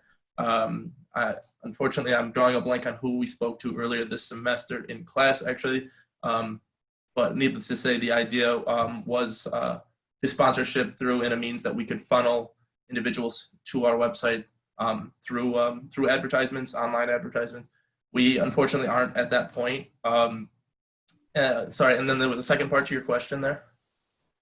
I was just wondering how you're selling the program. Are you guys doing the selling, or are you just relying on social media? I was just curious about your plan for that. Currently it's social media based, and then each of us individually, that is our focus right now. Obviously, we're in the early stages of the startup, and we want to get things off the ground. But I think that's one of the biggest things that we hope to take away from running this pilot with St. Bonaventure is just kind of learning how we can approach other colleges and universities as individuals and present this idea to them in a way that they'll want to work with us. I have 2 college-age daughters, both commuters. This was a big issue for both of them. So I think it's a really, important idea. So thank you. Thank you. Thank you. Thank you. Jeff, I think this might be the last question. Yeah, well, I wanted to just compliment you all. I think you did a really good job of explaining the problem. And if you guys wind up developing the antidote to Facebook, then speaking as a parent, I will thank you. The real devil is in the detail, as they say. So I think that, keep focusing on, you've got the problem, keep focusing on, how does your solution become a value proposition? And I'm very glad that St. Bonaventure is going to let you develop a pilot in collaboration with them. I think you'll go far. And consider licensing it. Once you focus on this narrow but huge problem, narrowly defined but big problem, and then think of licensing it, because software engineering costs will ultimately bury you. I actually, now that you bring that up, I'm actually in talks with an individual. His name's Cody Miller. He's actually he was in charge of a lot of the software management and just cost for a company called Streamline Media in Las Vegas. So that is something that we're actually discussing. I'm meeting with him actually Saturday to discuss licensing and copywriting everything. So that is something that actually is in the near future, hopefully. So I appreciate you bringing it up. I think your biggest priority is identifying your software development costs. And then, as Jeff said, trying to minimize those, because $1 million to $2 million would not be a low estimate for what it would cost to build what you guys want to have. Right. Yeah, we agree with you. And that's honestly, that's the next thing we're tackling. We have this great product that works with members, and now we really have to narrow down this software part of it. So thank you. All right. Great job, everyone. SetTrack, thank you very much. Thank you. And, Thank you. Thank you. Yeah, thank you. Okay, we have 2 out of 3 are done, and now we're on to between now and the next one, we're gonna have a little conversation with Jim and Carol Stitt. Everything that you're seeing tonight wouldn't be possible without Jim and Carol and their just generosity.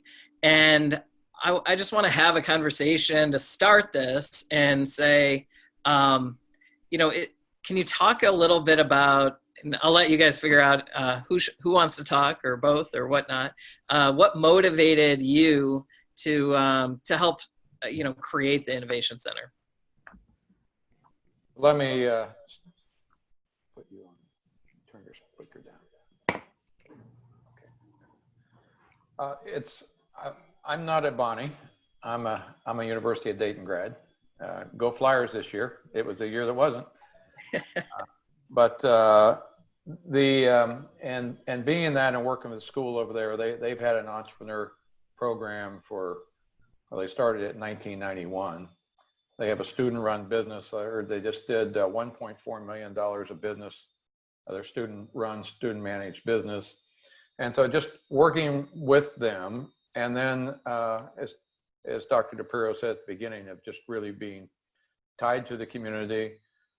We've been very instrumental in getting the Olean Business Development Corporation started up.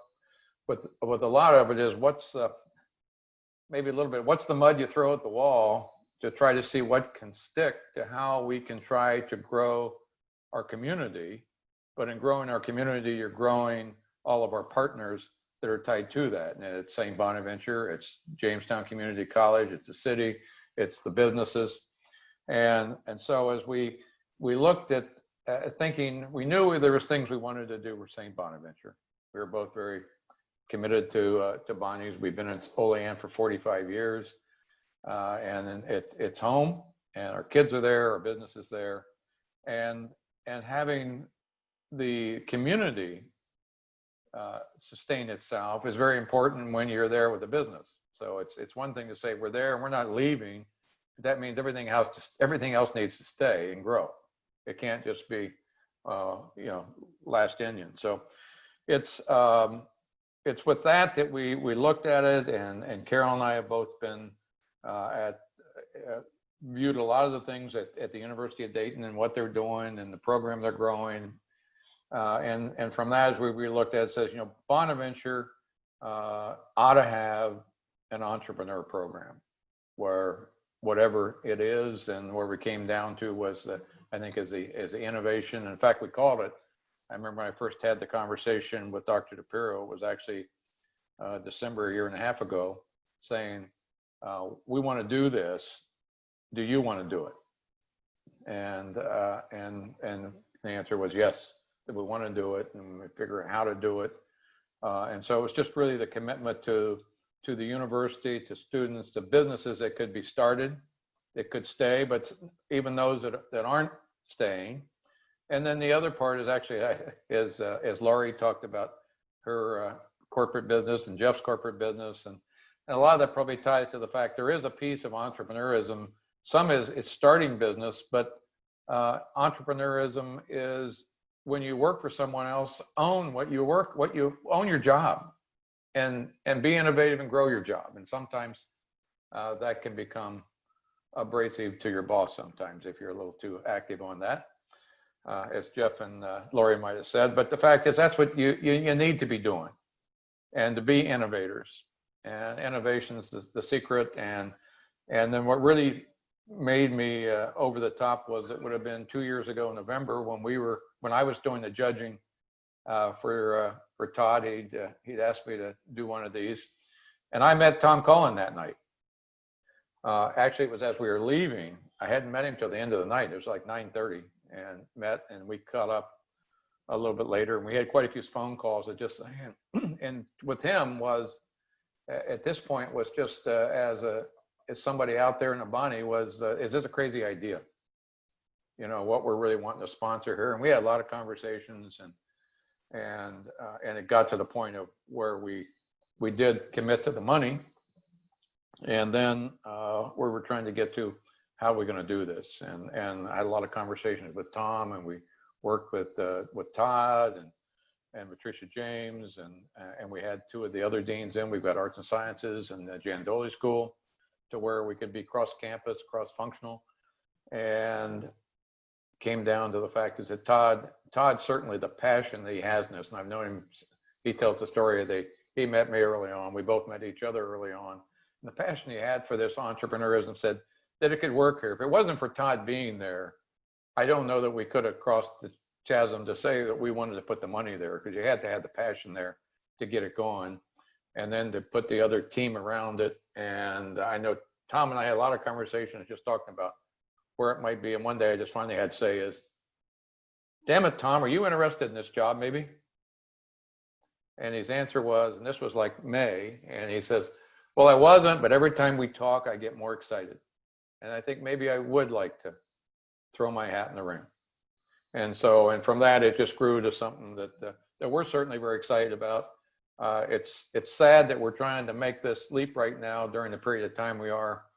But the other thing is, it's where innovation is. I mean, one of the nice projects here, two of the projects here, have come out of the bad times you're in. And so we're just very excited. And Carol, you want to? Yeah, Just talk about that. once we thought it through, can you hear me? Yeah. Once we thought it through, it evolved into making perfect sense that this is something we could do to help our community and help St. Bonaventure. And as Jim said, we're all closely tied because it's a small community. And in light of all this coronavirus going on now, we're thinking that maybe all those 8 million people that are living in New York City on top of each other, a few of them could possibly come up with an idea to work from home and go to a more rural area that kind of removes you from all of that. We don't know if that'll happen or not, but it might plant the seeds for some. So we're just thrilled to death that this is moving along as well as it is.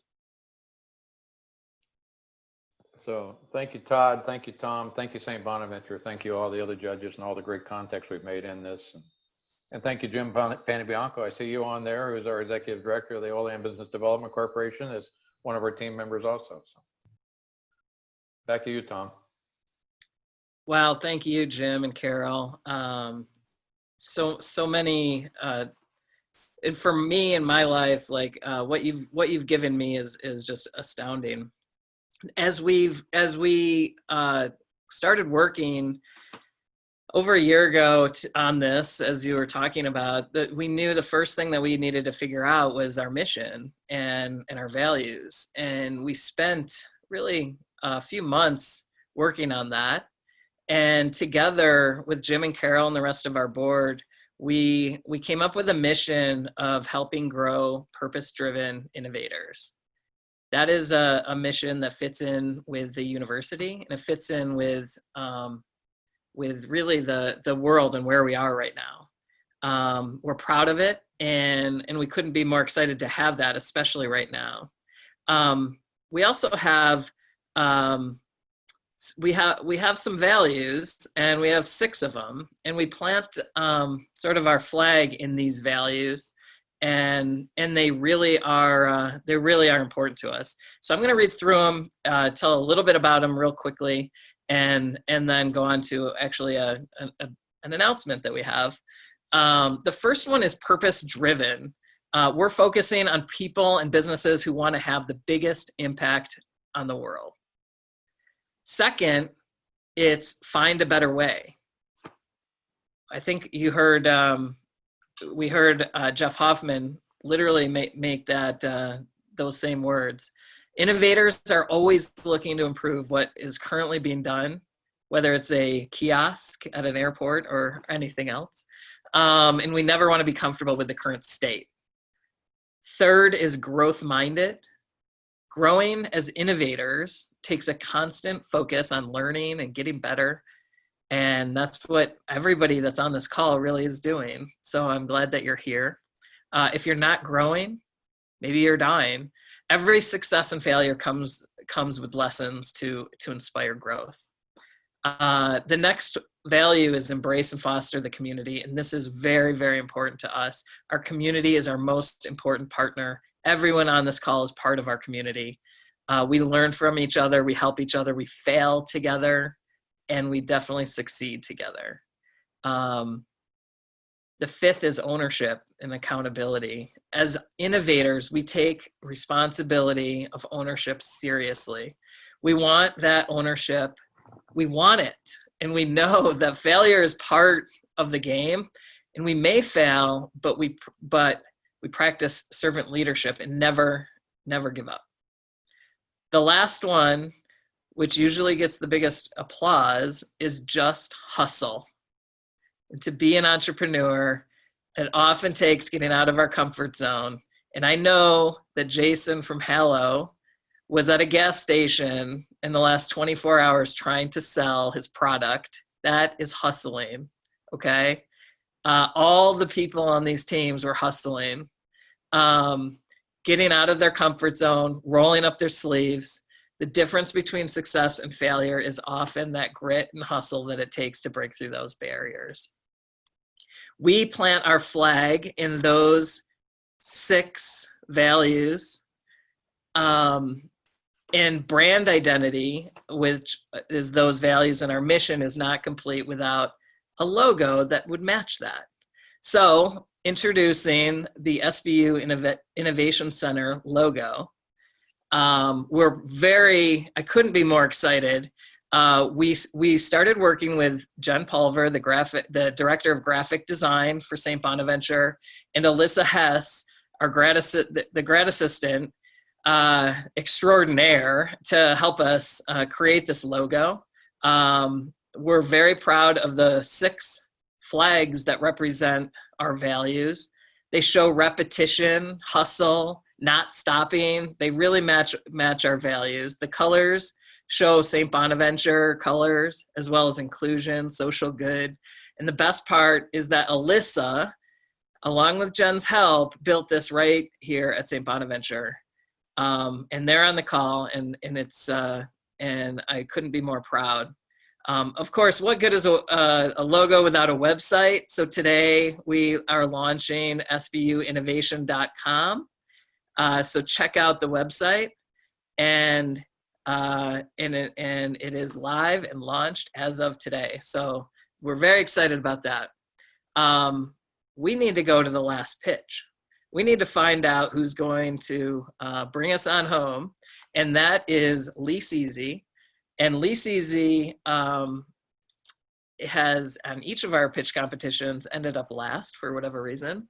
So last but not least is Lease Easy. When you're ready, I will start the timer.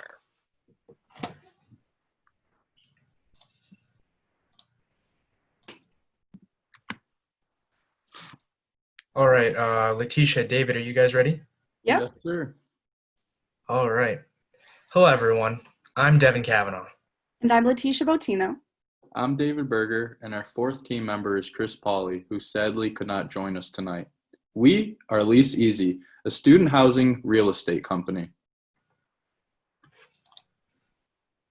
Before we begin, I would like to quickly discuss the several types of student housing that are available to university and college students. There are currently 3 types of housing options for students. University on-campus housing, which consists of the choice between residing in a townhouse or dorm. University partnered off-campus housing, which includes apartment complexes and singular houses. And lastly, private off-campus housing, which allows students to rent either an apartment or house without university affiliation. What LeaseEasy plans to offer is featured in the middle of the diagram. University-partnered off-campus student housing that consists of renting out singular houses rather than apartment complexes. So how does LeaseEasy fit into all of this? We'll start by looking into the problems that occur when it comes to off-campus student housing. A main issue that occurs when it comes to off-campus student housing is academic performance.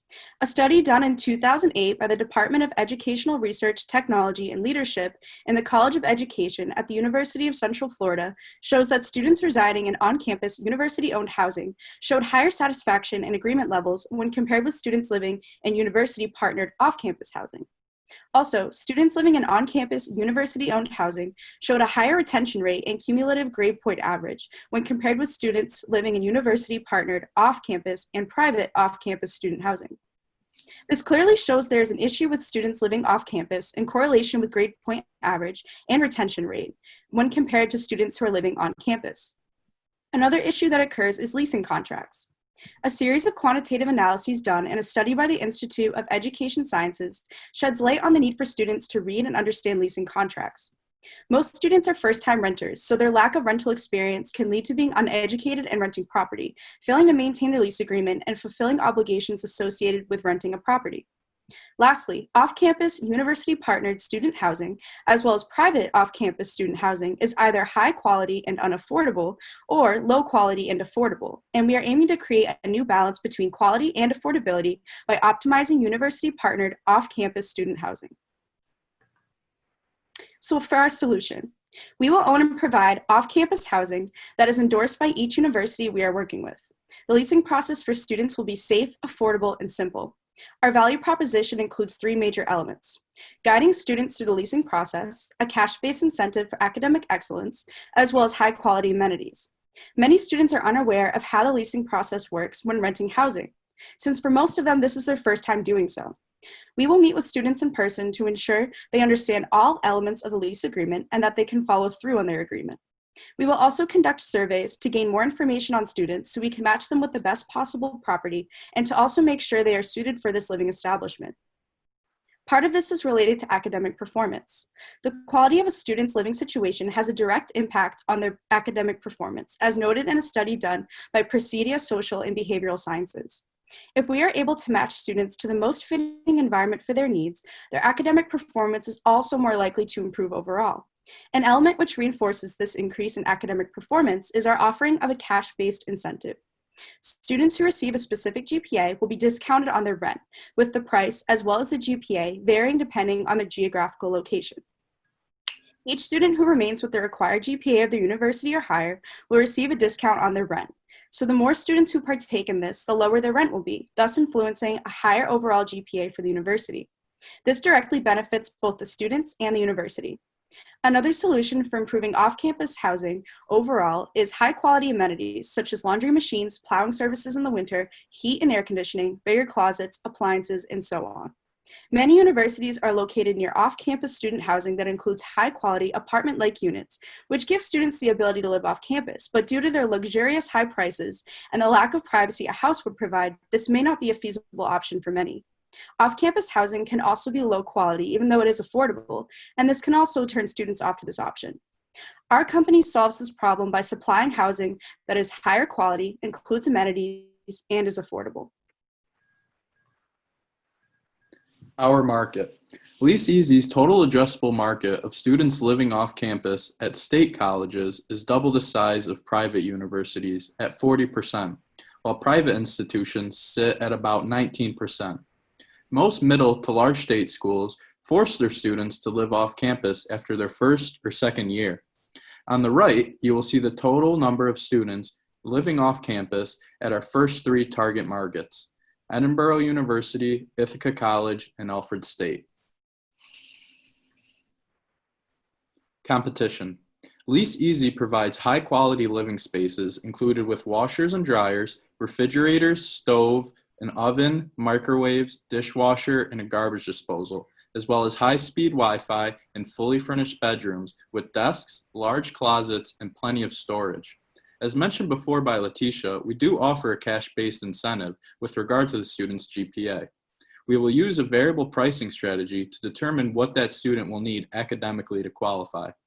Lease Easy also provides a one-on-one service by building relationships with the students through surveys and in-person meetings. We also teach the student more about the leasing process, such as what exactly is included in the lease agreement, what is expected from the student, and what is to be expected from the Lease Easy team. Our competition offers very outdated houses, forever trapped in the 1970s. They do not offer any special rewards or incentives towards the students, and they do not care about the personal connection between the landlord and their tenants. So, at this point, you're probably wondering how all this works. Well, there's three main steps in our business model. Our first step is to acquire financing for the housing investments we want to make. The second step is to buy, build, and renovate those investments. And then lastly, we rent them out to the students. So where do we get financing? Well, there's a few different ways we can acquire our financing, but the main way we want to do it is through our special partnership agreement. Now, if we're unable to acquire all the funding through these partnership agreements, then we have two backup options. This includes hard money loans and private money loans. These are essentially the same. They're short-term, high interest rate loans that would allow us to get the financing to make our investment deals, and then we would search to refinance these options to longer term mortgages. So what does our partnership deal look like? We are offering a 50-50 split of net profit and equity. So from you, all you need to do is supply us funding for the down payment and the closing costs for the investment you want to be a part of. And we will take out the mortgage and manage the investments. So a breakdown of our expenses. To give you some context, these numbers are taken from the Bonaventure University housing market. So after doing the calculations, we found that the average cost of acquiring housing for one renter brought us up to $37,500.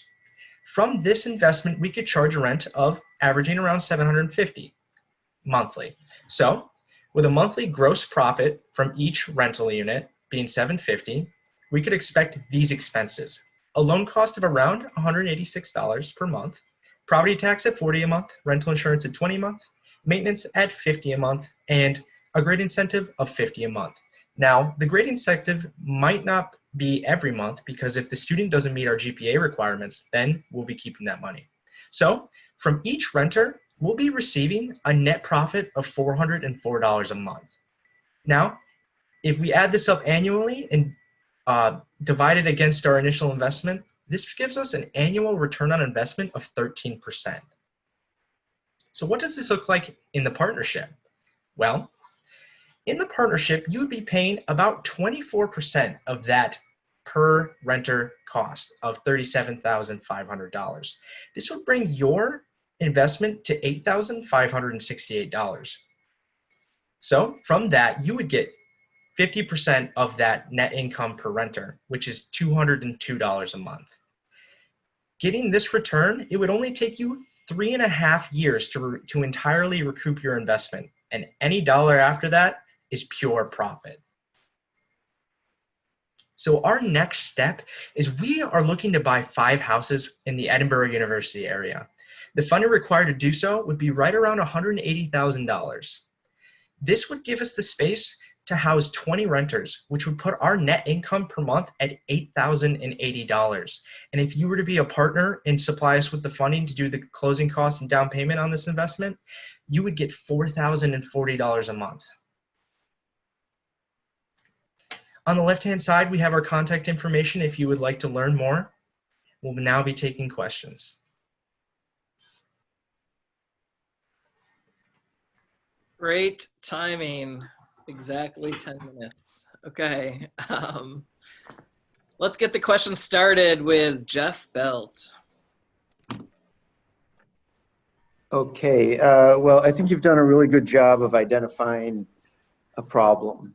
I was a foreign graduate student many, many years ago, and it was pretty terrifying to organize my housing from, thousands of miles away. And then when I showed up the day before classes started and discovered that my apartment didn't come with light fixtures, not saying it didn't come with light bulbs, there were no light fixtures. The only light in the apartment was the one in the refrigerator, which I had to move to the middle of the apartment so that I could open the door and get light till I could go out and buy light fixtures and tools to install them. This would have really helped me.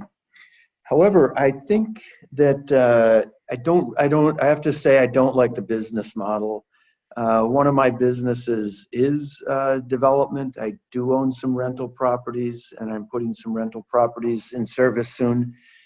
And it's a lot of work, and I don't think you want to go that way. And it's very capital heavy. And I think what you should do is, consider a capital light model where, and I don't, maybe you have done this, maybe become a demand aggregator. You might sign a master lease with people who already own apartments and establish standards. That's kind of an Airbnb model, but for long-term student housing. I think there might be a niche. Or you might generate a template lease that you could provide to landlords. But again, it's kind of the Airbnb, but tailored to the student market. And speaking from my own experience, particularly international student market, because you really, if you're traveling a long way to school, you don't know what you're getting into. But I like the problem definition. Thank you. Thank you. That was really good feedback. We have considered doing sort of kind of a supplement as a third party and running other people's leases, but ultimately in the end we did decide on the owning our own inventory and being capital heavy. But we'll definitely take that feedback into account. You're young, so maybe you can do it. At my age, I wouldn't do it. Okay, next up, any other questions from the judges? Mark. I have a question. I'll go next. No, go ahead, please. Go ahead. Go for it. I'll go second. Oh, Kim, you're up. I just, how do you guys define your target customer for this program? So our target customer specifically is middle to large state universities. And this is mainly because these state universities have a large number of students, and most of these students live off campus. So a school like St. Bonaventure might have only 19% of their students live on campus compared to a larger school having 40%. So these are the areas in which we really want to buy housing and start renting it out, because we'll have the most demand for housing. Does the message have to get to the students or the school or the parents? That's what I was just curious about. Like who's going to pull the trigger on that? Okay. So we do plan to be partnered with the universities. So it would kind of be like a just agreement where they would endorse us to their students as a third party off-campus housing. And we wouldn't do any really direct marketing other than maybe having a website available for the students and some local marketing. Okay, thank you. Thanks.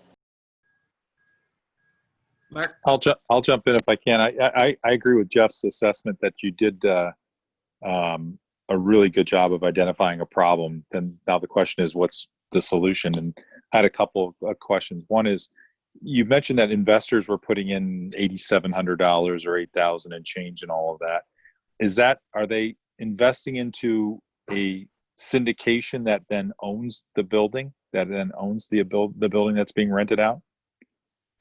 Oh, so they would be giving us the money so we would be a corporation. They'd be giving us the money, and then we would be then taking out the mortgage agreement. So we would use their money to pay the down payment and the closing cost. Their name wouldn't be on the mortgage, so there is a trust relationship built there. But they wouldn't. Go ahead. They would be receiving a direct deposit every month. Okay.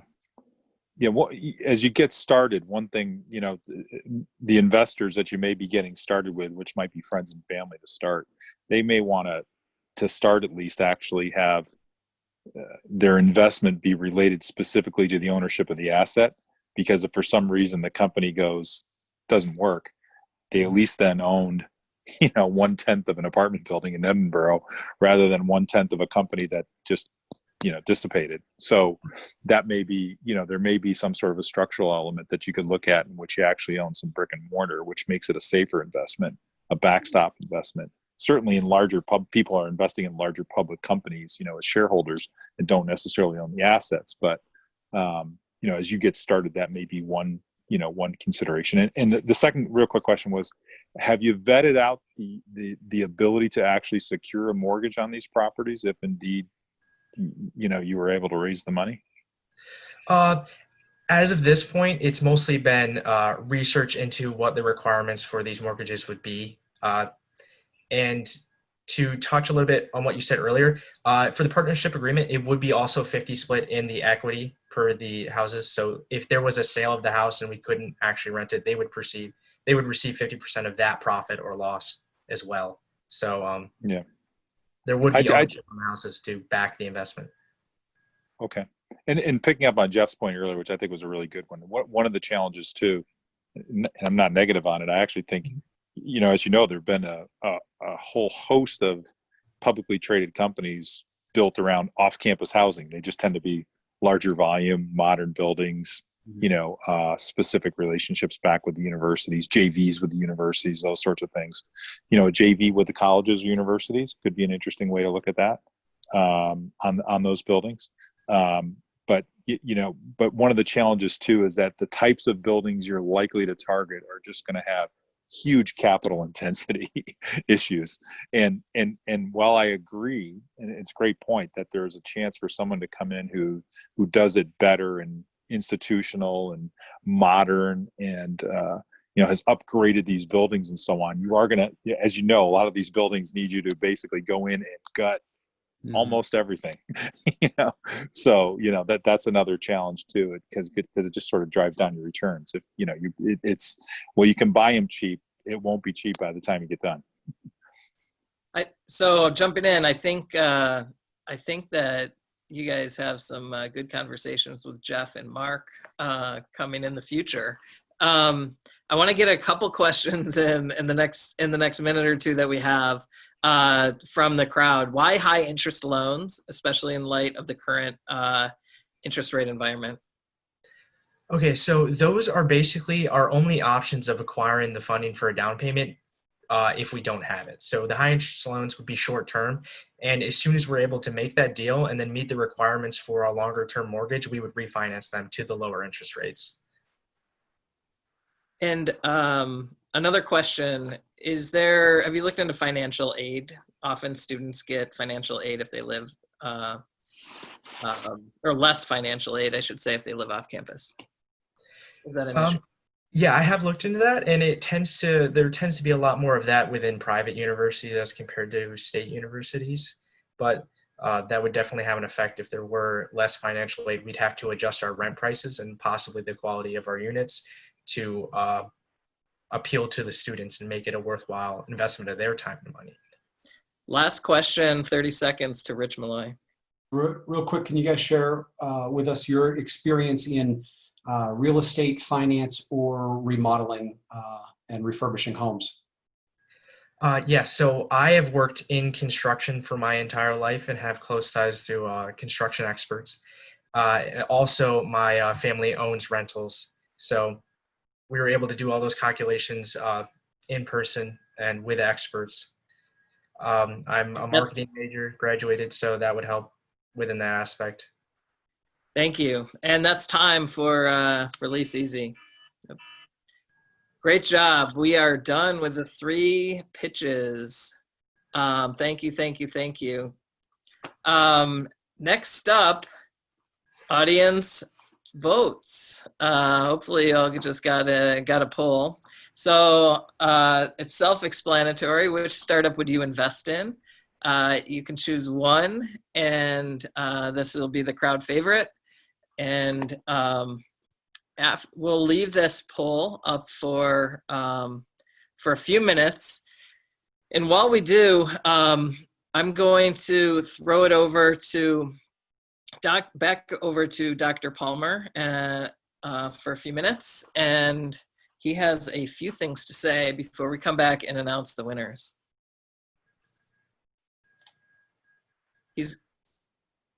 He's even going to turn his microphone on in a minute.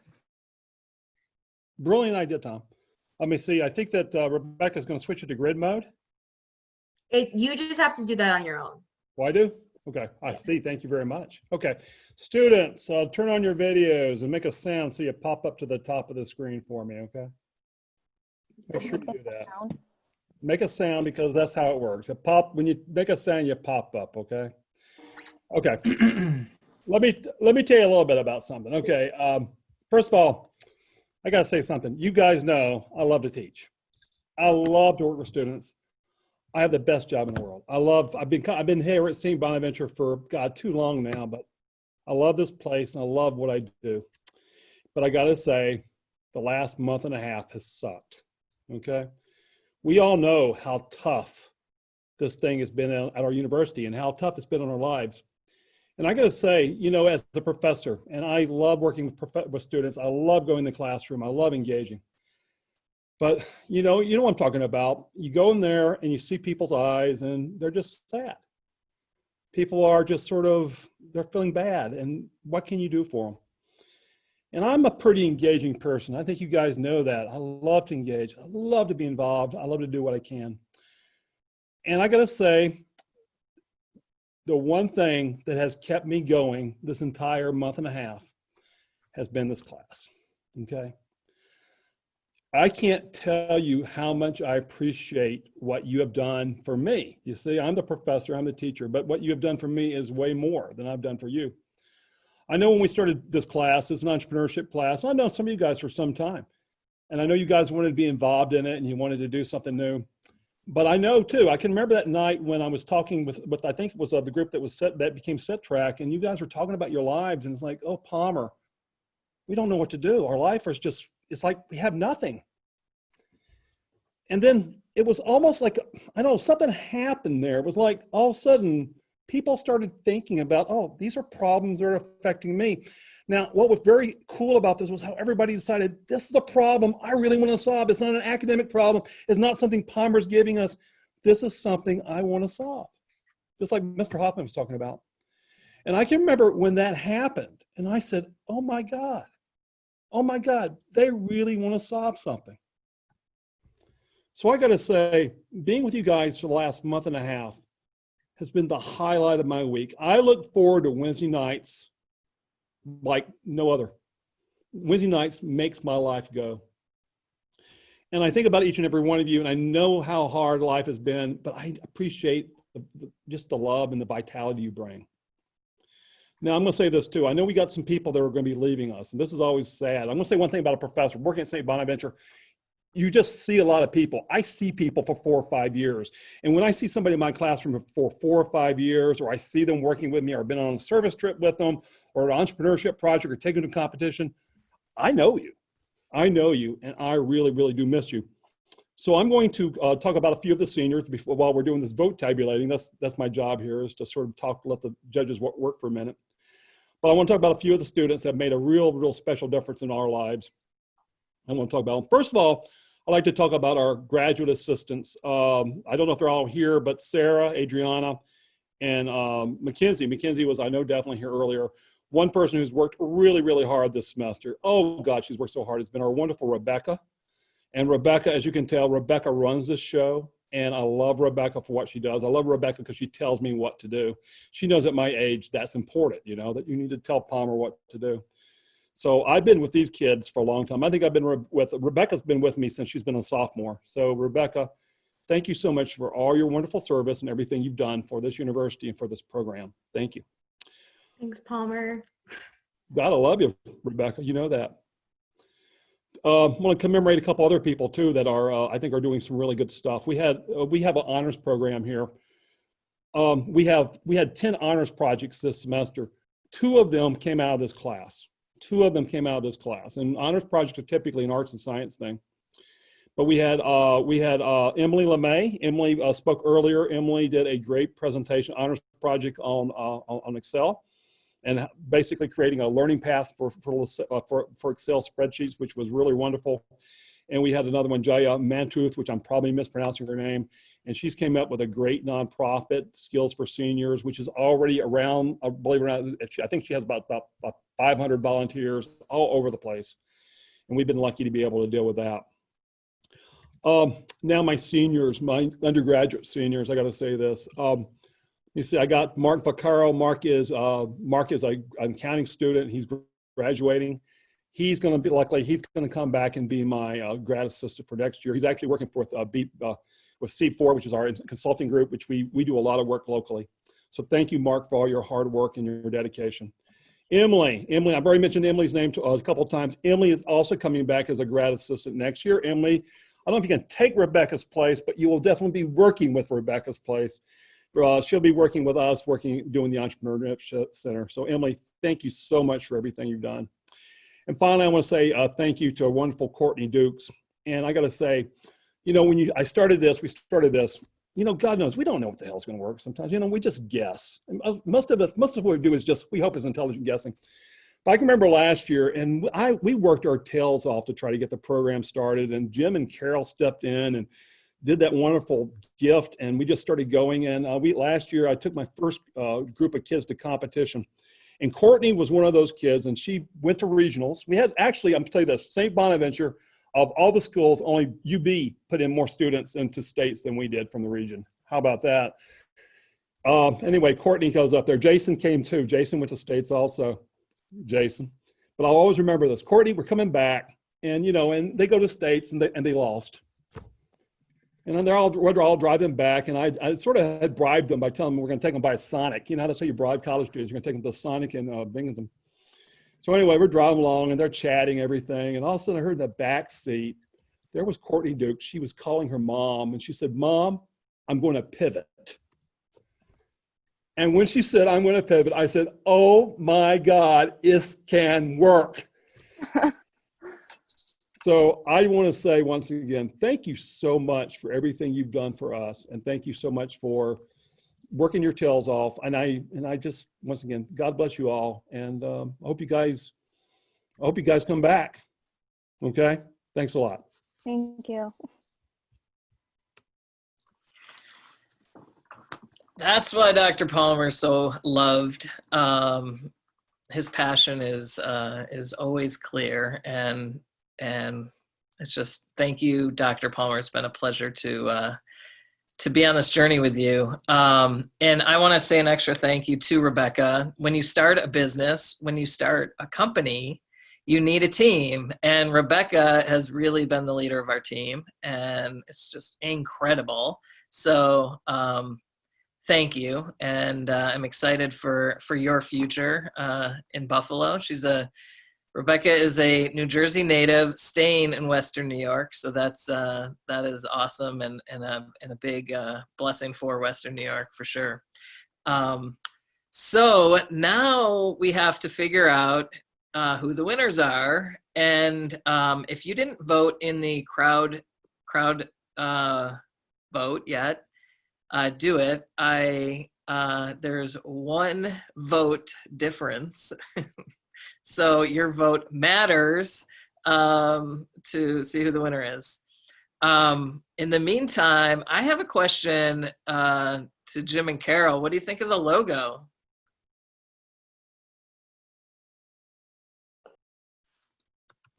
Okay. Go ahead. Go. Your turn. Okay, we're doing this. Oh, wait a minute, turn that down. It's fabulous.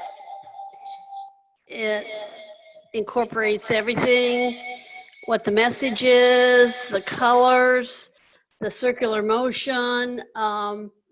It's an A+. What else can I say? It's an A+. I thought we were supposed to put them on now. That's why it's on. And I better agree with that. Am I the only one with it on? It was great. So it was no, it's really exciting. I'm not an artist, so I'm just glad to see what what was done there. So great job, Thank you. Jennifer and the team. And I love my shirt. Yeah, I got my shirt right here. Thank you very much, guys. So, All right, so all the contestants, everybody has a shirt. So go ahead and put them on, and represent. In the meantime, it's time to announce the winner of the crowd winner. And Jim, you have the honor to make the announcement. If our technology works properly, you should know. well.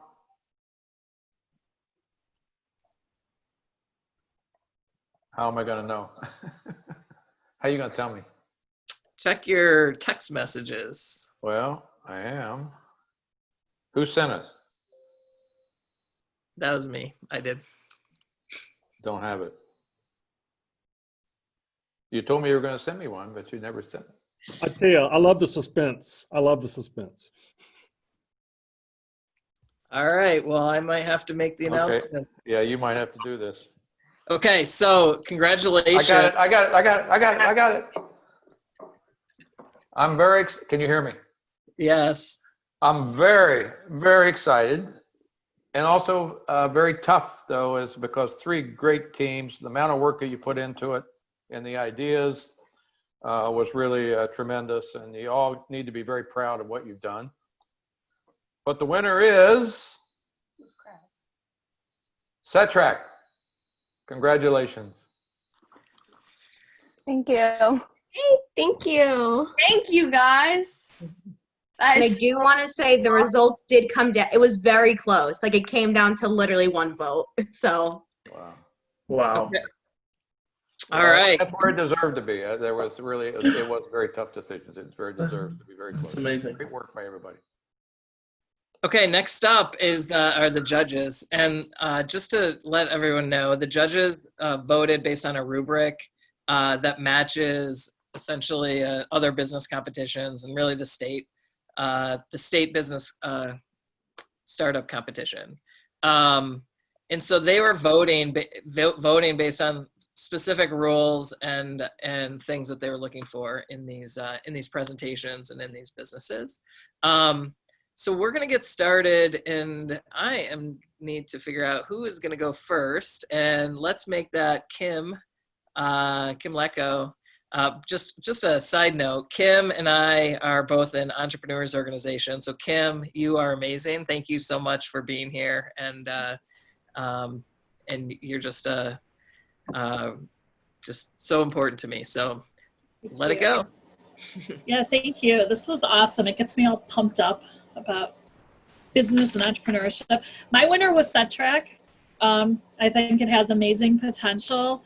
And I love in this time of social distancing, the idea of something that's going to connect and bring people together. So I loved it for that. I think there's a lot of potential in sponsorship and advertising because you'll have that target audience captive on your app. So the great growth. And so SetTrack was my winner tonight. Great. Rich Malloy, you're up. Excellent. So I also chose SetTrack as my winner. Want to share a couple of quick comments for Halo. You know, it was really about the IP protection there, and I'm also worried that there may be IP out there that you would be up against. And so I think that if you were able to address that and overcome that. Also, a side note, I would recommend you go to Indiegogo instead of Kickstarter for your crowdfunding campaign. Indiegogo is much better for hardware and for electronics. They actually have a partnership with Aero Electronics as well. And so Kickstarter is more for the board games and video games and indie projects and stuff like indie movies and stuff like that. Also, Lee Easy, it's great to see your expertise in that space because you'll definitely need it. There are some great crowdfunding platforms out there for these types of investments. And I'll pull together, I invest on a couple of these different platforms with my personal money. And so I'll send you a couple of links to check out that may be worth it where you can crowdfund your business. But I think you've got a real business there. And SetTrack, you're on the right track, and I'm so It's amazing when you can come into a competition having landed your first pilot, especially if it's with the hometown team.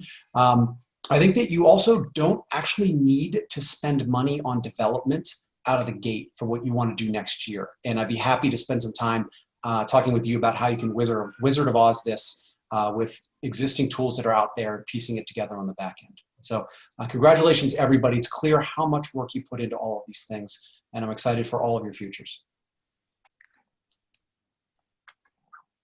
Great, thanks, Rich. Lori Branch. Oh, thanks so much, Tom. So I go back to Jeff's original comments, which were, you've got to find a big problem that's a real problem for a lot of people. You have to find a better way to tackle that problem. You need to create the value equation, and then you've got to own it. And for me, the groups made it on all four of those, but SetTrack was just a little further along on the value equation. So they got my vote because of that. I think all of the pitches were terrific. I think there's potential in every single one of those businesses. I agree that one of the things you want to look at, and we just heard the idea that maybe building your own is not the way to go, both in the real estate business and in the SetTrack business and in the Halo business. If you can source your stuff from somewhere else where they've already done it and you're just paying a fee to use it, that reduces your upfront capital and you can scale up a whole lot faster. So suggesting that you look going down that trail. So thank you very much. Fabulous evening. Really enjoyed myself. Jeff Belt. Okay. Yeah, so thank you very much. You guys did an outstanding job, all three teams. It's really been a lot of fun. With respect to Lease Easy, you know, as I mentioned before, if you guys would have been around a few decades ago, you really would have saved me a lot of trouble. I really think you should focus on doing what's in your name, making leasing easy, and don't become a property owner in college towns, because you know, that's going to be really hard. But you could, if you focused on, you know, being an aggregator for leasing demand and a simplifier of the leasing process, you'd be massively scalable, and I think it'd be a really great business idea. And because in real estate, basically the guy who has the lowest cost of capital wins, and it's going to take you a long time to be that guy. SetTrack also, you know, really great problem definition and on trend. If I understood it, you're basically saying that you'll create a personal checklist and then share it among friends for peer support and then other things. And so as Rich said, you probably could, you know, roll that out in a pilot at very low engineering costs, but ultimately, you know, your exit is probably a licensing agreement to somebody, potentially even like Campus Labs up in Buffalo, who are well-established, deep pockets and lots of engineers. So my favorite was actually Halo. And maybe that's because I am a mechanical engineer and I like a thing.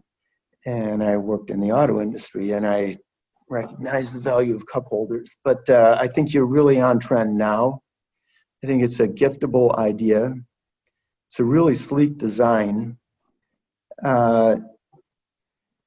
It could be dangerous, so you got to be careful that you don't blind somebody or cause the interior of their car to dissolve or something, or crack and fade. But you know, I think that if you could, you know, find a prototyping shop, a low volume manufacturer, probably in Asia, to whom you could outsource manufacturing for some quick prototypes, you probably could hit the market while everybody's in germaphobe mode.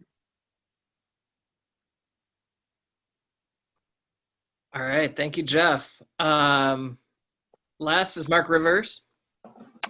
First of all, thanks everybody for letting me participate, have some adult human interaction during these last 8 weeks from my attic in Ellicottville. It's good to see humans and talk to you all. with respect to the competition and all of these great ideas, I think they're all terrific. The thoughtfulness and the spirit behind each of them is terrific. I'd love to work with any of you in some capacity that all made your presentations today. So congratulations to you all. My choice was also Halo. I think that the product type is on point, and it's not just COVID. I think there's, as we leave COVID, there will be another pandemic, there will be another health issue or crisis of some sort, and the whole idea of a different level of cleanliness and sterility and access to disinfecting and so on is going to be critical. As has been mentioned, the IP is the biggest issue. I would try to just, you have I think the potential to be the first mover in the auto space in general, and I don't know exactly what that means. That may be the prototype that you're working on, which I think is a good design. It may be something that sits inside the roof of the car. It may be something portable that plugs into a charger that you can move around the car. I don't know what it is, but I think there's definitely a space for that. And I think I'm also intrigued by both the B2C and the B2B aspect of that. The B2C is sort of obvious. It's sort of the gadgety sort of thing that you could buy in auto shops or hardware stores or, big box retailers and could manage yourself too. But, I also think of, with respect to automobiles, the whole story of, Sirius XM satellite radio, where it really started out as a B2C platform and then essentially morphed into a B2B platform by basically having installations by every major automotive manufacturer. So, you could go out and try to market to the masses, or you could go and market to 5 accounts and have them placed in every vehicle that's made in North America. And, if you succeed on that, you've got yourself a business. So, I think it's an interesting technology. There's certainly a first mover ability in that, and you've got to ratchet down the IP. And both of the other companies that we talked about, Lease Easy, I love that space. Maybe a JV with a college or university could be interesting. It's a capital intensive business, and that can be a little tough. SetTrack I liked a lot as well. I think that I wasn't exactly clear on what the differentiation of that product was against the competitors and how to sort of capture the imagination, the cultural imagination of students. But again, I think all three are terrific, and I'd love to see all three of these advance in some form, and would be rooting for you and helping you if I can.